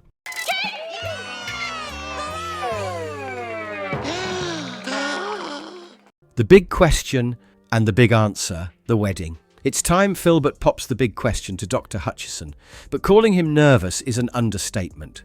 Rocko implores Filbert to act, but when he asks Dr. Hutchison to meet, she avoids him. Rocko and Heifer take Filbert to Dr. Hutchison's house, but notice her leaving with her friend Tiger on a motorcycle. They are further chastised by Widow Hutchison, Dr. Hutchison's mother, who claims a cat and a turtle cannot be together. Widow Hutchison is voiced by Kevin Meaney, another instance of a guy voicing a woman in the series. Widow Hutchison picks up Rocko's car and throws it onto the highway, but it enables the three friends to follow Dr. Hutchison and her friend. They end up at the mall and spot the duo in a bridal boutique shop, but once again, Filbert gets nervous. Later, Heifer tells Filbert that Dr. Hutchison went to her high school reunion and they plan to sneak in for Filbert to propose. Heifer and Filbert get into a sneak attack mode and go all professional for the operation with mission calls, while Rocko is forced to join their antics.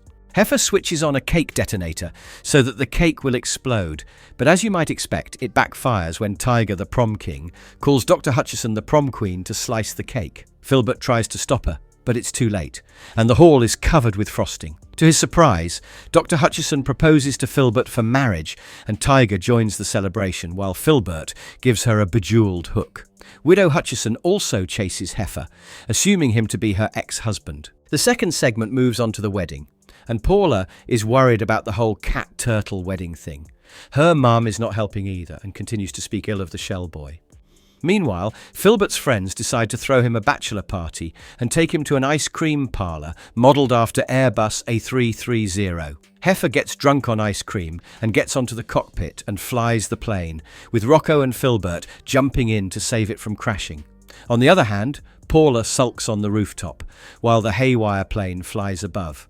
Eventually, the plane crashes on Rocco's porch. The next morning, they wake up in the hangover way, although the movie came much later. It's already 11:45 and the boys rush to get Filbert dressed. Filbert finds Paula on top of the Conglemo building and she falls into his arms, but tells him the distressing news about how she cannot do it. Meanwhile, Rocko and Heifer turn up at the wedding venue. Rocko goes onto the turtle side and Heifer to the cat side to keep them entertained, but Heifer gets too into it and starts a fight between the cats and turtles. Filbert and Paula finally turn up all married, as they claim that they didn't want to involve the feuding families. Well, too late. But Paula's wheelchair-bound dad turns up and blesses them. He is not only the owner of the airplane restaurant, but a turtle himself. As he joins the fight, Widow Hutchison confesses her feelings for him and runs after him. At last, Filbert and Paula leave for their honeymoon in the same airplane.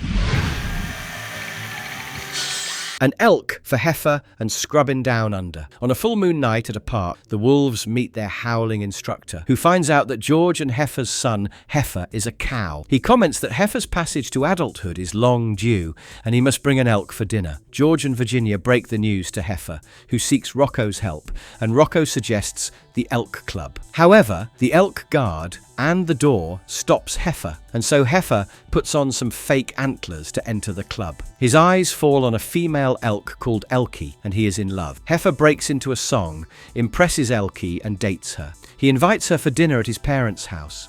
However, the wolves were hoping to eat the elk, and so they might be a little more than shocked. Elkie is also shocked to learn that Heifer is a steer. As the family prepares to feast on Elkie, Heifer stands against his family and prohibits them from eating her. The elk is moved by the gesture, but as Heifer is still a cow, she breaks up with him, leaving him heartbroken. George Wolf comes around and shares how proud he is of his son. He promises to get Heifer out of the ditch. So during the next Wolf Pack meeting, George shares half-truths about Heifer's rite of passage, and they howl together to celebrate his adulthood. Now moving on to the next story, Mr. Smitty calls Rocko to his office, not to fire him, but to inform him that Rocko is nominated for the Comic Book Society Service with a Smile Award. Rocko can't believe it, but goes home and washes up. He dresses up in a suit to attend the award event, but Heifer insists on joining him. However, as it's a black tie event, Heifer dyes a dead fish in car oil and wears it. Rocko gets nervous as he chews on spinach,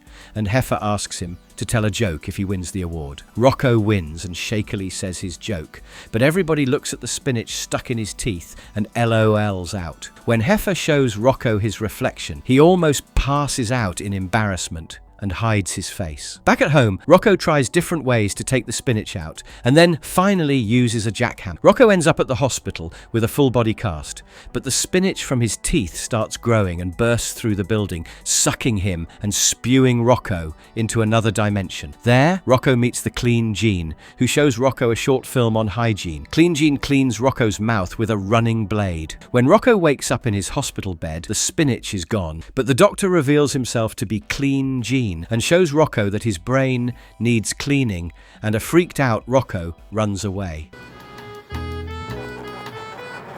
I see London, I see France, and the fat lands. While on a flight to Paris, Rocko dreams of being on a date with a French female wallaby, while Heifer practices speaking French. The duo and the rest of the tourists are picked up by a tour guide cum driver of the Sani Tours Paris Express bus. The driver goes about his way, showing unimportant things to the travellers. But when Rocko starts explaining the Eiffel Tower's history, the other passengers get interested, much to the annoyance of the driver. He rebukes Rocko, but the wallaby soon spots his French dame driving to the Eiffel Tower. When Rocko again spots the female wallaby, he pursues her, leaving Heifer alone. The bus driver goes nuts on Heifer, demanding about Rocko's whereabouts, and a scared Heifer escapes the bus, but the driver chases after him. Heifer also spots a choky chicken van and runs after it, with the bus chasing him. Meanwhile, a montage of Rocko is in love plays as he dresses up as a French guy to pursue the girl. Rocko stands on the bridge, throwing flowers on the Seine, when a French poodle informs him that the girl of his dreams is on the Eiffel Tower, but it's inside a choky chicken restaurant, to be precise, which has set up shop on top of the tower. Coincidentally, Rocko finds Heifer eating choky chicken with Claudette,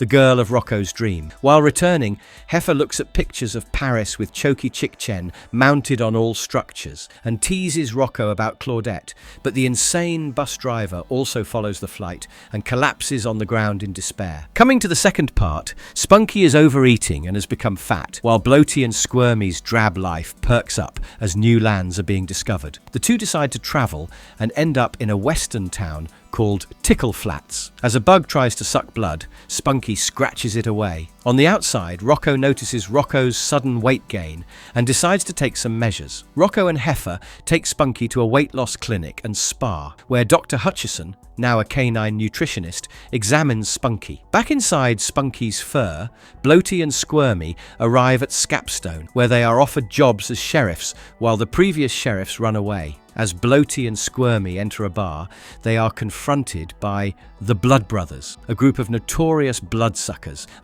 mosquitoes that hate the law. They dance and then threaten the new sheriffs.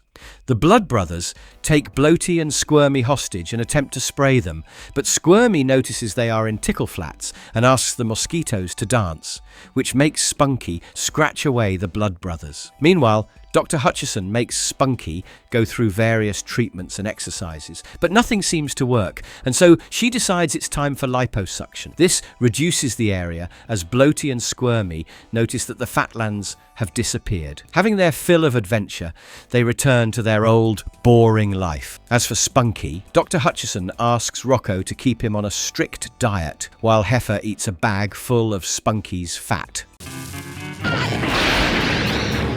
Zanzibar and Fatal Contraption. The first segment is a musical featuring the citizens of Otown. It begins with the citizens singing the spring cleaning song as they clean the city, but they find the city dump overflowing with no space for more garbage. Ed Bighead arrives with barrels of toxic waste, which he suggests dumping in the park, but Rock retorts that garbage can't be dumped just anywhere. In response, Ed breaks into a song, signifying his disgust with the environment and nature. When Rocko tries to make Ed understand the value of nature, Captain Compost Heap overhears and brings in the citizens to sing the Recycle Spelling Song. At the end of the song, Rocko and the citizens put up a recycle centre. However, it's not enough, as Conglomo is causing the most pollution. Nobody volunteers to stand against the company that practically owns the city, but Rocko still convinces a few. Rocko manages to convince the guard and enters the board meeting. Rocko reaches out to Mr. Dupet and the executives about conducting a cleaner business, and suddenly the rest of the cleaning gang joins in. Mr. Dupet agrees, but he sends Ed Bighead to do it. Afterward, everyone arrives at Ed's house to show their appreciation for his work, but Ed doesn't need it, as he sings a song about breaking the ozone layer, only for sunlight to burn Ed like a crisp. The second segment is a silent one, which begins with Rocko finding out that all of his food has expired, except the salvageable Jeff's peanut butter. Rocko spots an ad about a food processor called Food-O-Matic 2000 and decides to get it. For reasons unknown, all the electronic items in the store are a lie. Rocko chooses a lonesome-looking food processor and brings it home. However, it malfunctions, and Rocko goes to return it, only to learn that all sales are final. Rocko struggles with the food processor, and each time Rocko keeps it in the basement, it comes out and creates a nuisance. The food processor also gets jealous while watching Rocko play with Spunky and tries to kill Spunky, but gets rolled over by a vehicle instead. Rocko tries ways to get rid of the food processor, but it always comes back. Meanwhile, the food processor eats a vulture and discovers cactus water. When Rocko starts dragging himself, the food processor finds him and offers him cactus water, rejuvenating Rocko. Rocko asks it to return home, but the food processor has set up his organization for selling cactus water and even opened a casino to Rocko's shock. Season 4. With friends like these, Filbert and Heifer are at Filbert's trailer, dialing up the radio to get tickets for an upcoming wrestling match. But Rocko wins it. Heifer and Filbert pretend to accept this and part ways. But Heifer drives to Rocko's house to impress him, but Filbert is already there. It turns into war as both Filbert and Heifer try to impress Rocko and get him to select them. When Rocko has had enough, he shuts the door on them one day, proclaiming that he will take neither to the wrestling show. Rocko wakes up the next day to find Heifer lying beside him and has cuffed himself to Rocko. Rocko argues with Heifer, and as they come out of the house, Filbert cuffs himself to Rocko's other hand. Filbert and Heifer start arguing and dragging Rocko, who experiences several horrors as they finally arrive at the venue. However, Rocko has gone crazy and he tears up the tickets. Later at his home, Heifer tries to break the handcuffs, while Filbert apologizes to Rocko. However, when DJ Wee Wee announces that a person handcuffed to their friend will receive 2 tickets to a monster truck rally, they again drag Rocko. Good, very good. Pranksters, and from here to maternity. It's April 1st, and Filbert is in a sour mood as he works at a mall's food court. Rocko and Heifer come over to order their food, but they play pranks on Filbert, making him angrier. At the comic book store, Mr. Smitey gives Rocko an old letter from his grandmother, informing him that she will be arriving at the airport that day. Rocko asks for a day off, but Mr. Smitty considers it a joke and wishes him April Fool's Day. Tush! Heifer volunteers to go, but since he is in a silly mood, Rocko calls everyone else, including Filbert, but everyone refuses, believing it to be an April Fool's prank. Rocko allows Heifer, but asks him not to pull pranks on Grandma. Granny Rocko turns out to be looking exactly like Rocko, just heavier, and she mistakes Heifer as Rocko. She tires out Heifer by making him climb stairs, carry her luggage, and with her incessant chatter. As an exhausted Heifer rests on a chair, he notices the similarity and decides that it's Rocko pulling a prank on him. Heifer lays out an elaborate prank with ropes and a rocket to get Rocko, but when Rocko enters through the front door while Grandma is in the kitchen, Heifer realizes his mistake. Heifer moves Grandma from the trap and steps into it, as the rocket pulls him out of the house and the planet, to the sun and then back to Earth in front of Rocko's house. As Rocko rushes to help Heifer, Granny Rocko reveals herself to be Filbert in disguise.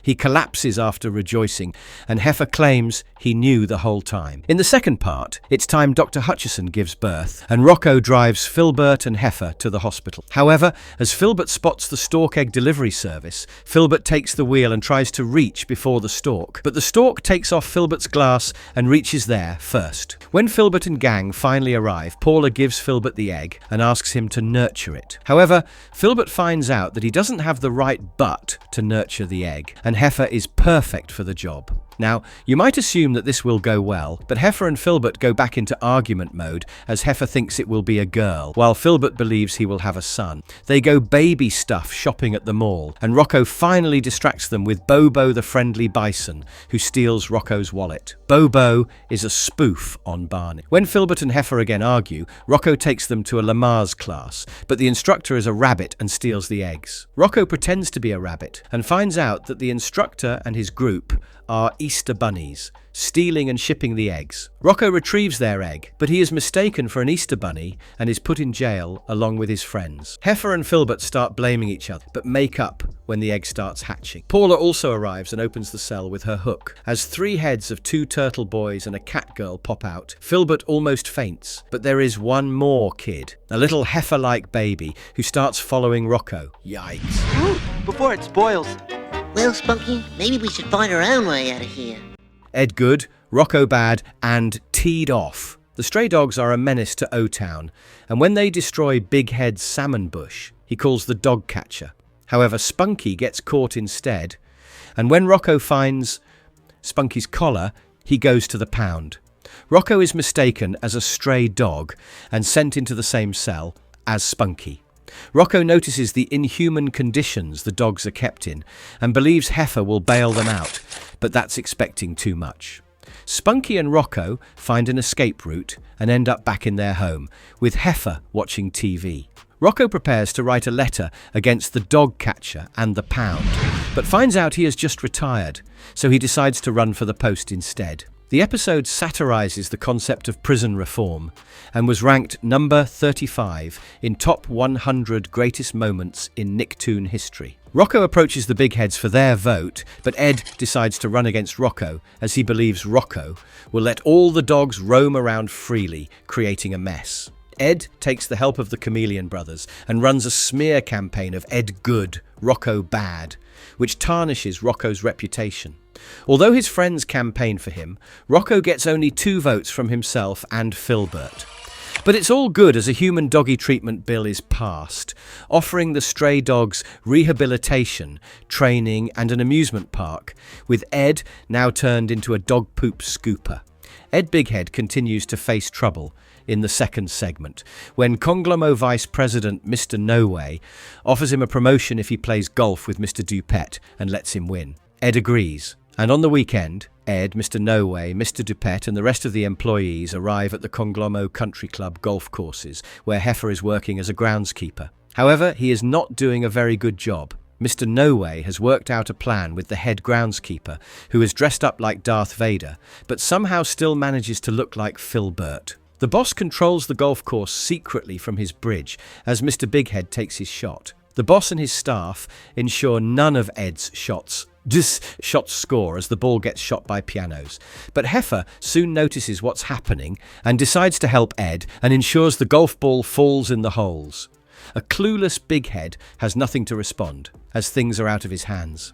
Ed also keeps getting battered as pianos fall on him. However, the last shot from Bighead falls on the water, and it looks like Mr. Dupet will win as usual. Mr. No Way congratulates Ed on the promotion, but Heifer flies on a warplane, and the golf course turns into a battlefield as Heifer ensures that even the last shot scores. His plane crashes, but Heifer has survived. Ed loses the promotion and Mr. No Way proceeds to hit Ed. At the end, aliens find the crop circle created by Heifer and become offended by the language. Shut up! Wimp on the Barbie and Yarn Benders. When Ed berates Rocko for Spunky entering his lawn, Mrs. Bighead asks Rocko to stand up to Ed, but also keep Spunky away from the bushes. Things also don't look good as Rocko's mum calls to inform that his friend Dingo is going to visit, and Heifer delivers the news to Rocko, who collapses in horror. Rocko reveals that Dingo brutally bullied him from 3rd grade until he left for America. Heifer and Childbirth decide to help Rocko become stronger and stand up to the bully. And Heifer starts a militaristic training regime, teaching Rocko boxing and martial arts. However, it turns Rocko into an aggressive wallaby and Heifer has to rescue Childbirth. On the D-Day, Rocko is all prepared to take on his bully, but Dingo has become a changed wallaby, now going on as Foffy No-No, and has joined a Hare Krishna religious group of unicorns. But that's not important, as Dingo apologizes to Rocko and asks Rocko to punch him on the nose. Rocko hesitates but obliges, but Heifer and Childbirth attack Dingo, unaware that he has changed. Inside the house, Rocko still debates violence against non-violence as he rants to Spunky. Coming on to the second part, Once Upon a Time in Otown, Childbirth plays baseball with his friends when a sudden shower gets him drenched, and Childbirth catches a cold. Heifer suggests watching TV, but Rocko starts reading to him from the really, really big book of fairy tales. If you ever wondered where the story came from, Rocko's modern life was a game first. Rocko then starts reading Hansel and Gretel, but Heifer changes Gretel to Debbie. As Heifer, Rocko and Childbirth use their inputs, we see Heifer as Hansel and Rocko as Debbie, who encounter the old witch Childbirth. Hansel and Debbie argue about whether the witch's house will be made of healthy snacks or pizza, but Childbirth suggests fish steaks. The story merges with the Jack and the Beanstalk story, as Hansel eats some magic beans, but Debbie uses them to escape and end up as a giant granny's dinner, again played by Childbirth. Hansel and Debbie manage to escape and end up in the world of Cinderella. Fairy godmother Filbert turns Debbie into Prince Charming and Hansel into Cinder Heifer. The witch offers several poisonous foods to Cinder Heifer, and then a breath mint turns Cinder Heifer into a wooden puppet. The witch gets crushed by several things falling on her, while Prince Rocko takes her glass slippers to put on Cinder Heifer and turn him back into a living person. The prince and Cinder Heifer marry and live a life happily ever after. As the story finishes, Filbert claims to feel better, but it looks like he transferred the disease to Rocko and Heifer. Yeah, I could have sworn. Mama's Boy and Feisty Geist. The first segment is about Mama's boy, Heifer, as Virginia helps Heifer with everything and babies him, while Heifer acts like a lazy bum. Rocko and Filbert notice this and tease Heifer. When Virginia hoses muddy Heifer and tucks him, Heifer realizes that he is indeed a mama's boy and decides to live alone. Heifer leaves the house, claiming he has friends to live with. However, a week later, Rocko and Filbert discover Heifer working at Chewy Chicken. As we mentioned before, Chokey is changed to Chewy because the word was inappropriate. Heifer hides obvious signs of getting kicked out by his other friends and shows Rocko and Filbert his humble abode inside the Chewy Chicken mascot sign. Soon enough, Heifer's lazy lifestyle turns his home into a dirty place, which attracts a cockroach that decides to be Heifer's roommate. Heifer's poor living conditions also start releasing smog and toxic gases. He wakes up late the next day and is confronted by angry customers, including Filbert and Rocko. Heifer invites them to a party at his house, but it turns out to be an uncontrollable rave only for cockroaches, so Rocko and Filbert leave. Heifer continues to live in distress, and cockroaches pile up inside the mascot, with the air surrounding the restaurant getting dirty. All while Heifer tells his mum everything's okay when she calls him. With the party going on, Heifer is unable to sleep in his room, and as he lies down on the mattress, he keeps lying to his mom. Heifer goes through miserable conditions while repeating the same thing to his mom. He ends up back in the wolf's house, and the family reinstates Heifer to the couch. The restaurant gets shut down by the health inspector, and Heifer claims to be helping around the house. In the second segment, Rocko and Heifer visit a fortune teller, Madame Dorino, who looks into her crystal ball and speaks to the spirit of Mortimer Khan, who works on the past life regression of Heifer. In the past, Heifer rides the Hillenburg blimp, which crashes. This is a tribute to writer and creative director Stephen Hillenburg, as well as a reference to the Hindenburg disaster of 1937. Before that, Heifer lived in Italy, and before that in Mongolia, where Heifer sold information on Mortimer's quest in exchange for food, leaving Mortimer to rake mud. An infuriated Mortimer vows to get revenge and breaks the crystal ball, but ends up inside Spunky, who starts talking in Mortimer's voice. Rocko ties Spunky to a pole in the yard, and when Filbert comes over, he claims to have a spirit away and typo session cram that can extract Mortimer from Spunky's body. But when he uses it, the spirit enters Filbert's body. This part is a spoof on the Ghostbusters and Rocko. Heifer gears up in costume and with squirt guns to get the ghost. The spirit of Mortimer jumps from Filbert to other inanimate objects, getting the entire house sprayed. Mortimer ultimately ends up in a snow globe, and they take it back to Madame Dorino. She lets Rocko, Heifer, and Spunky take another free look into the past. But this time, General Custer's spirit recognizes Heifer and chases him. Sunshine. Swack and Magic Meatball. Rocko is in love yet again, and this time with the mail delivery female wallaby named Alicia.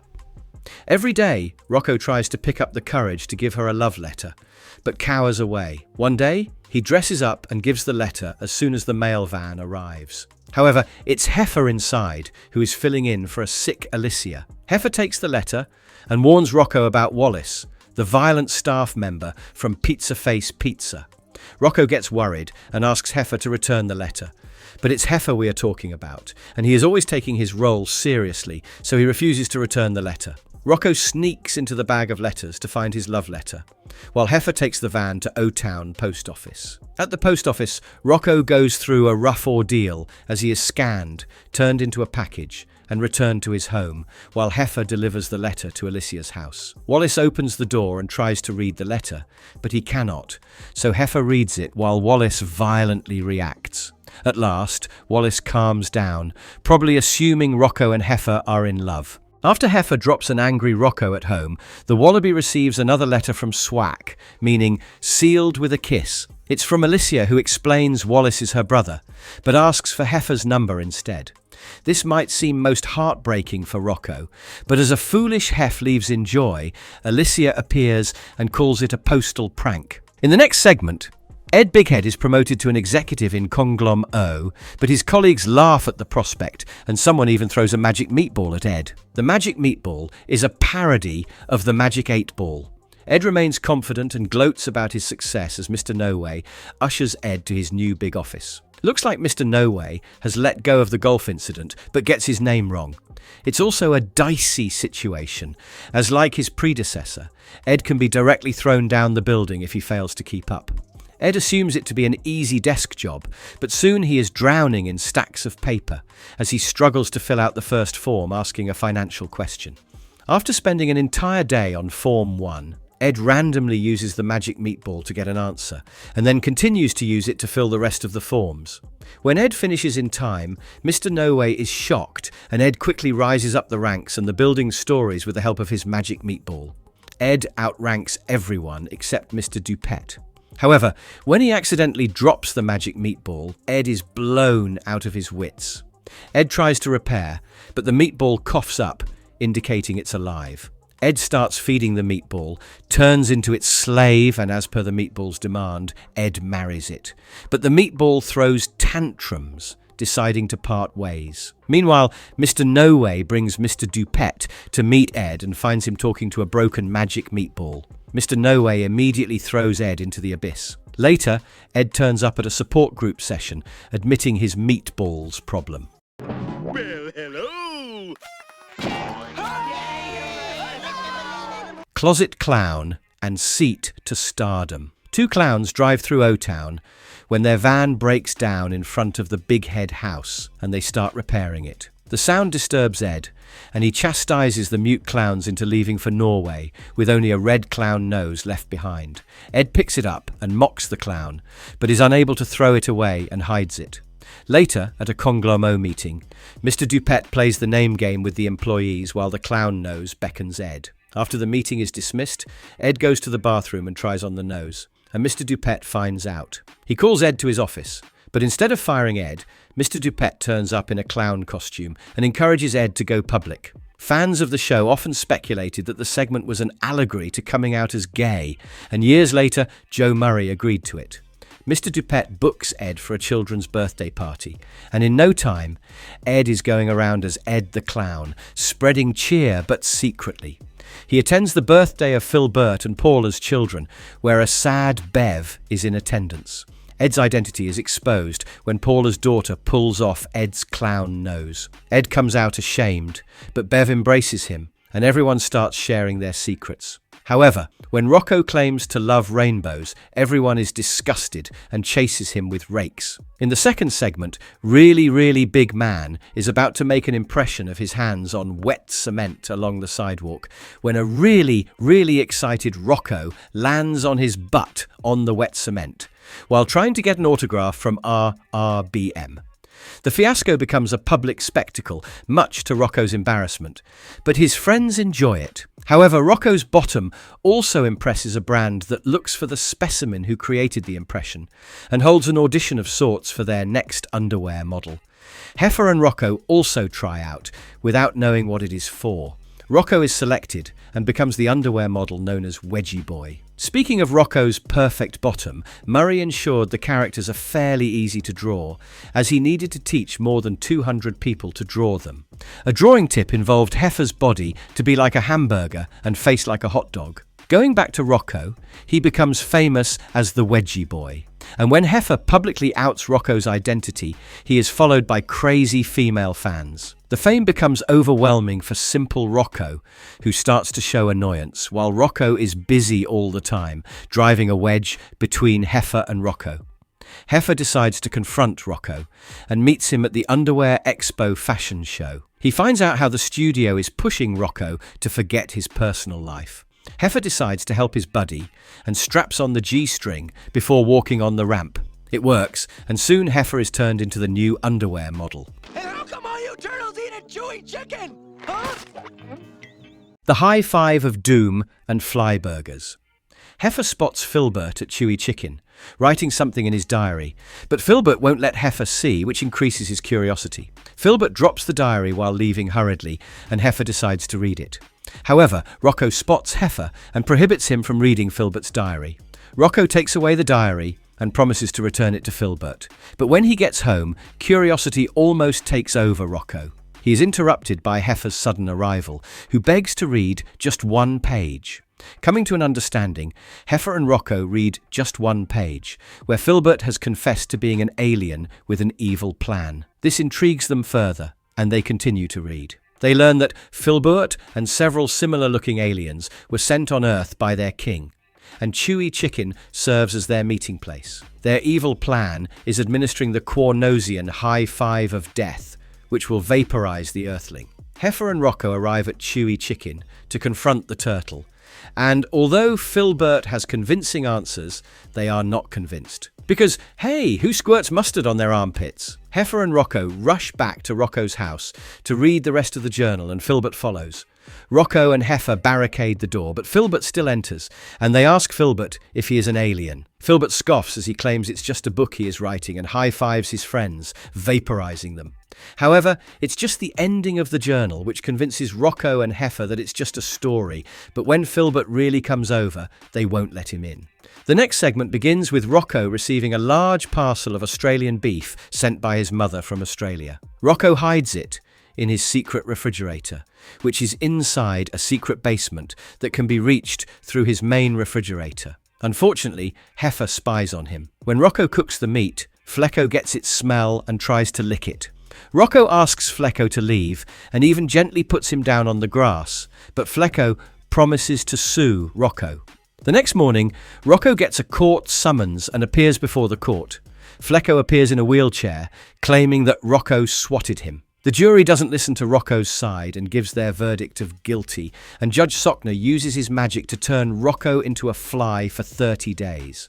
Since Rocko will be absent, Heifer and Filbert decide to party at his house. Well, that's standard best friend behaviour, isn't it? While Rocko faces danger everywhere, it is revealed that Flecko paid his attorney to win the case and has been faking the injury. Judge Sockner and his friend Gordon spot an injury-less Flecko dining at an expensive restaurant. Meanwhile, Rocko arrives at his home, but his friends fail to recognize him and try to kill him. When Heifer and Filbert finally recognize Rocko, he asks everyone else except his friends to get out. Judge Sockner and Gordon also arrive with Flecko, making him apologize to Rocko. Sockner turns Rocko back to his size and apologizes for arriving late to the party. They share a group hug, but it's revealed that Rocko still has flying wings. I got it! Wait until the wheel stops! Big fat cow! Hef in a handbasket and Wallaby on wheels. Do you remember Peaches from Heck? Well, it's been 600 years since he's brought any mortal to the underworld, and the Shadow Lord asks him to bring one or suffer consequences. As Rocko, Heifer and Filbert watch a game show on TV, Peaches takes over the game and persuades Heifer to participate. Heifer leaves to attend the game show, which will be shown on Channel 66. Peaches, the game show host, informs Heifer that to win and go for the big trip, he must win 666 points and, as an advantage, gives him 665 points. However, Heifer still flounders as he gets even the basic questions wrong. But in a stroke of bad luck, he answers a puzzle correctly and wins the show.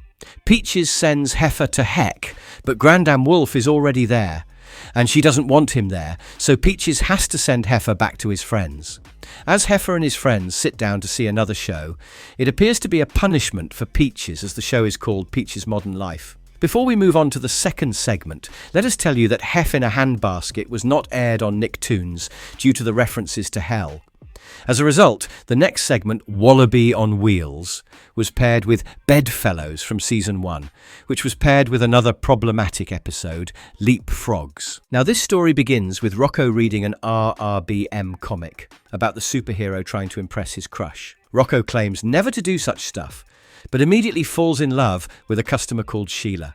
However, Sheila is a skater, and the worst of it all, a friend of Heifer. Since Rocko is poor at roller skating, he lets Heifer teach him. However, things don't go well for Rocko at the Roller Dome skating rink, whereas Heifer is a literal king on the rink. Sheila asks Rocko to skate with her for the Sadie Hawkins segment, and the lovesick Rocko agrees. But when Heifer starts showing his impressive skills, Rocko gets jealous and takes on the immensely difficult obstacle course. He soon realizes his stupidity and regrets his decision, but even after completing it, Rocko can't stop and is about to fall into Otown's bottomless pit. Heifer goes to save Rocko, but when he hits his head on a crane, Rocko borrows a jackhammer from a construction worker and goes to save his friend. Heifer is saved when he falls on top of a glove that toppled from the health club building's roof and closes the pit. Sheila is impressed by Rocko as he saves his friend, but Rocko confesses about his poor skating skills and also confesses his feelings. Sheila, impressed with Rocko's nature and jackhammering, asks him to teach her. But it doesn't look well for Heifer as the globe cracks and he falls into the pit. Your wigs?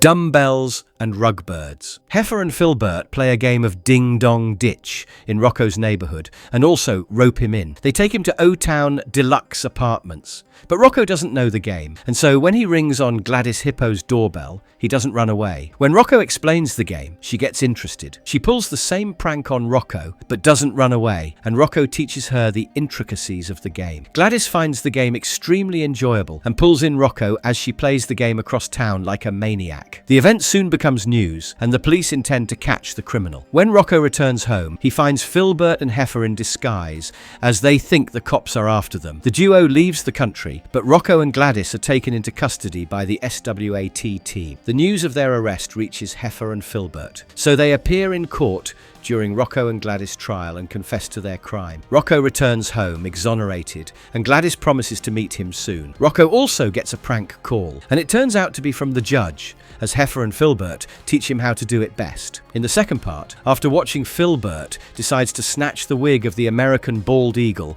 and convinces Rocko to join him. The bald eagle is having a crisis himself as he tries out every bit of formula to grow his hair. At first, Filbert and Rocko peddle a blimp to snatch the wig of the bald eagle's head, but he nonchalantly gifts Filbert with an anvil, making him drop. Filbert tries out different methods to steal the toupee, but each time he fails, while the eagle remains tired of his antics. Filbert decides to review his handbook and finds that the eagle loves feasting on wallabies. Filbert debates sacrificing his friend for a wig, but then decides to get new friends and ask Rocko to row a boat in the middle of the lake with a dead fish. It works as the bald eagle carries Rocko for a picnic feast, while Filbert enters the bird's home and stumbles upon a closet full of different wigs. Meanwhile, Rocko reminds the bird that he shouldn't be out in public without the wig, and the bald eagle drops Rocko. When the bird enters his house, he finds Filbert and decides to eat him instead. Rocko approaches the bald eagle in his blimp and convinces him that he looks good without the wig. The eagle drops Filbert, breaking his shell, and gives the wig to Rocko. He also gets rid of the other wigs, but Filbert no longer wants them and tapes in his shell pieces to return home. A baboon uses the rest of the wigs to cover his bottom.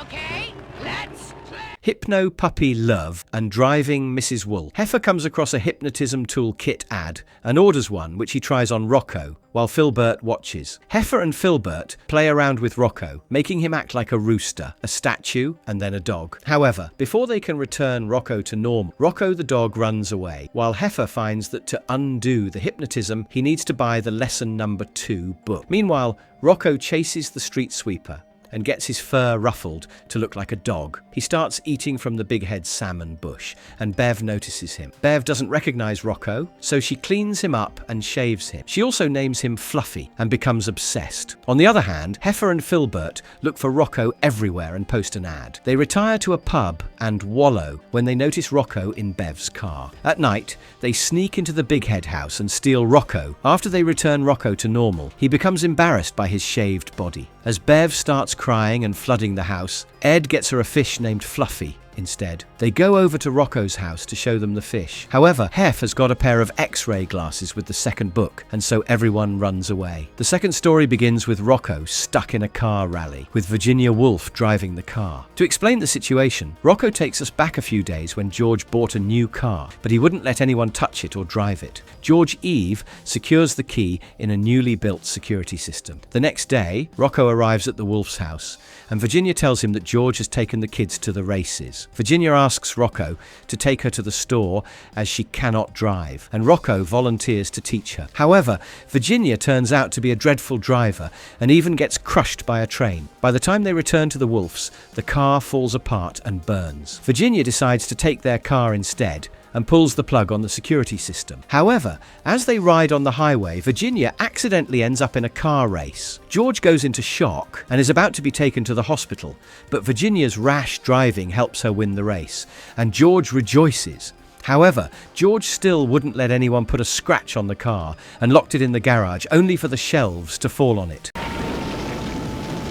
Put to pasture and future schlock. Heifer passes out after overdosing on pasture puffies and is rushed to the hospital. On their way, Filbert reminisces about the first time he met Heifer. Filbert was working at Food-O-Rama, where he encountered the gluttonous Heifer. The steer had put on masks to disguise his real face, as he kept eating from free sample. But Filbert eventually found out. In the present, Heifer is in a coma, as Rocko, Filbert, Spunky, and the big heads watch him from the glass window. Ed and Bev recall the time Heifer worked as a newspaper delivery guy and threw the papers, breaking windows and doors. Ed confronted Heifer one day, and as he tried to catch the paper, he instead got his head stuck in a blender, which he claims altered him forever. Rocko also remembers meeting Heifer in high school, when Filbert was already Rocko's friend. They were asked to make a potato lamp, but Heifer ate the potato. After others left the class, Rocko, Filbert, and Heifer remained in class eating potato chips, and Heifer also ate his friend's portions. Filbert gets angry at Heifer and puts the light bulb in his mouth, which lights up. All night, Rock and Filbert stuff Heifer with potatoes, but the bulb doesn't light up during class the next day. However, it works out when every other power, including the sun, fails. Heifer wakes up while hearing the stories, and at first everyone is happy but gets angry at him for overeating. But it doesn't deter him from eating pasture puffies again, only for Rocko to snatch them. In the second segment, it's the future in Otown, and Filbert's son Norbert and Gilbert search through Rocko's abandoned house and find a banana inside his refrigerator. They bring it back to their father at the Otown retirement building. Although it's only been 17 years, Filbert appears too old. He asks his sons irrelevant questions, and even his other son, Shelbert, joins in. However, as Norbert and Gilbert show him the dry banana, Filbert proceeds to join them, and their sister, Missy, joins them. Rocko, Heifer, and Filbert ask Ed to take their pictures with Spunky and the kids. Ed grumpily agrees at Bev's behest, but they also notice that Ed has brought in a space monkey locked in a cage. Rocko feels bad and wants to free the monkey, and when Heifer offers it a banana, the monkey escapes. Rocko and Heifer chase after the monkey and end up in a rocket. The monkey takes off with the ship anyway, as Ed watches in horror. Meanwhile, Filbert finds a banana that dropped off from the secret case that was with the monkey, so that's where the lone banana came from. The rocket returns in the present, which is actually the future, and it appears several banana-shaped aliens have come as well. The shriveled-up banana turns out to be their queen. Filbert happily reunites with his friends, and now none look old. Turkey time and floundering fathers. This is the last episode of the series, and the first segment begins with Rocko and Heifer buying stuff for Thanksgiving dinner. Heifer suggests they need a turkey and takes one from the Conlomo giveaway, which is run by Ed. However, Rocko doesn't realize that he needs to kill and cook the turkey. When he learns the truth from Heifer, he cannot kill it. While Rocko and Heifer struggle to hide the turkeys, Ed tries to get the turkey back from Rocko. When Rocko claims the turkey ran away, Ed spreads a rumor about Rocko conducting a Thanksgiving dinner party and not inviting anybody. It quickly becomes news, and Rocko is forced to organize the party. However, he uses his wits to feed the guests with veggie turkey, while the real ones are used to serve food. But Ed soon discovers the truth and exposes Rocko. But as the entire town proceeds to drop a piano and kill the turkeys, they get emotionally attached and free the birds, while Ed has no such conscience and ends up getting crushed. He is later shown to serve food to the turkeys. The final segment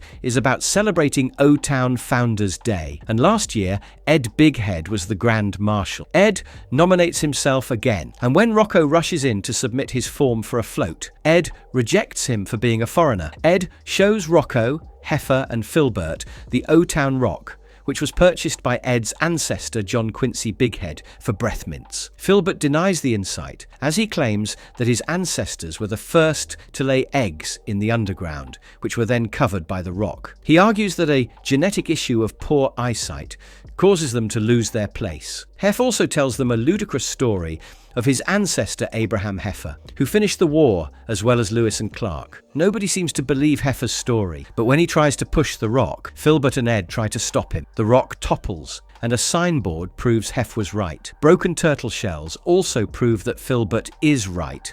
But ultimately, an old wallaby emerges from the cave, who claims to have been living underground for 200 years. He explains that he was meant to go to Australia with the rest of his clan, but Heifer's guardians had closed the hole. This helps Rocko to be the new Grand Marshal, while their float walks in the parade. It still looks like Spunky's ancestor might be the real founder of the town. Marvellous verdict. Rocko's modern life feels different from contemporary gross-out humour shows, as it feels much closer to home and sheds light on some real issues, but with a completely absurd and hilarious outline. It will make you smirk and crack up, while the theme song is an absolute hoot. However, as tradition goes, we would like to know which is your favourite plot, and don't shy away from some criticism either. Also, if you appreciate our efforts, do like the video and subscribe to our channel for more.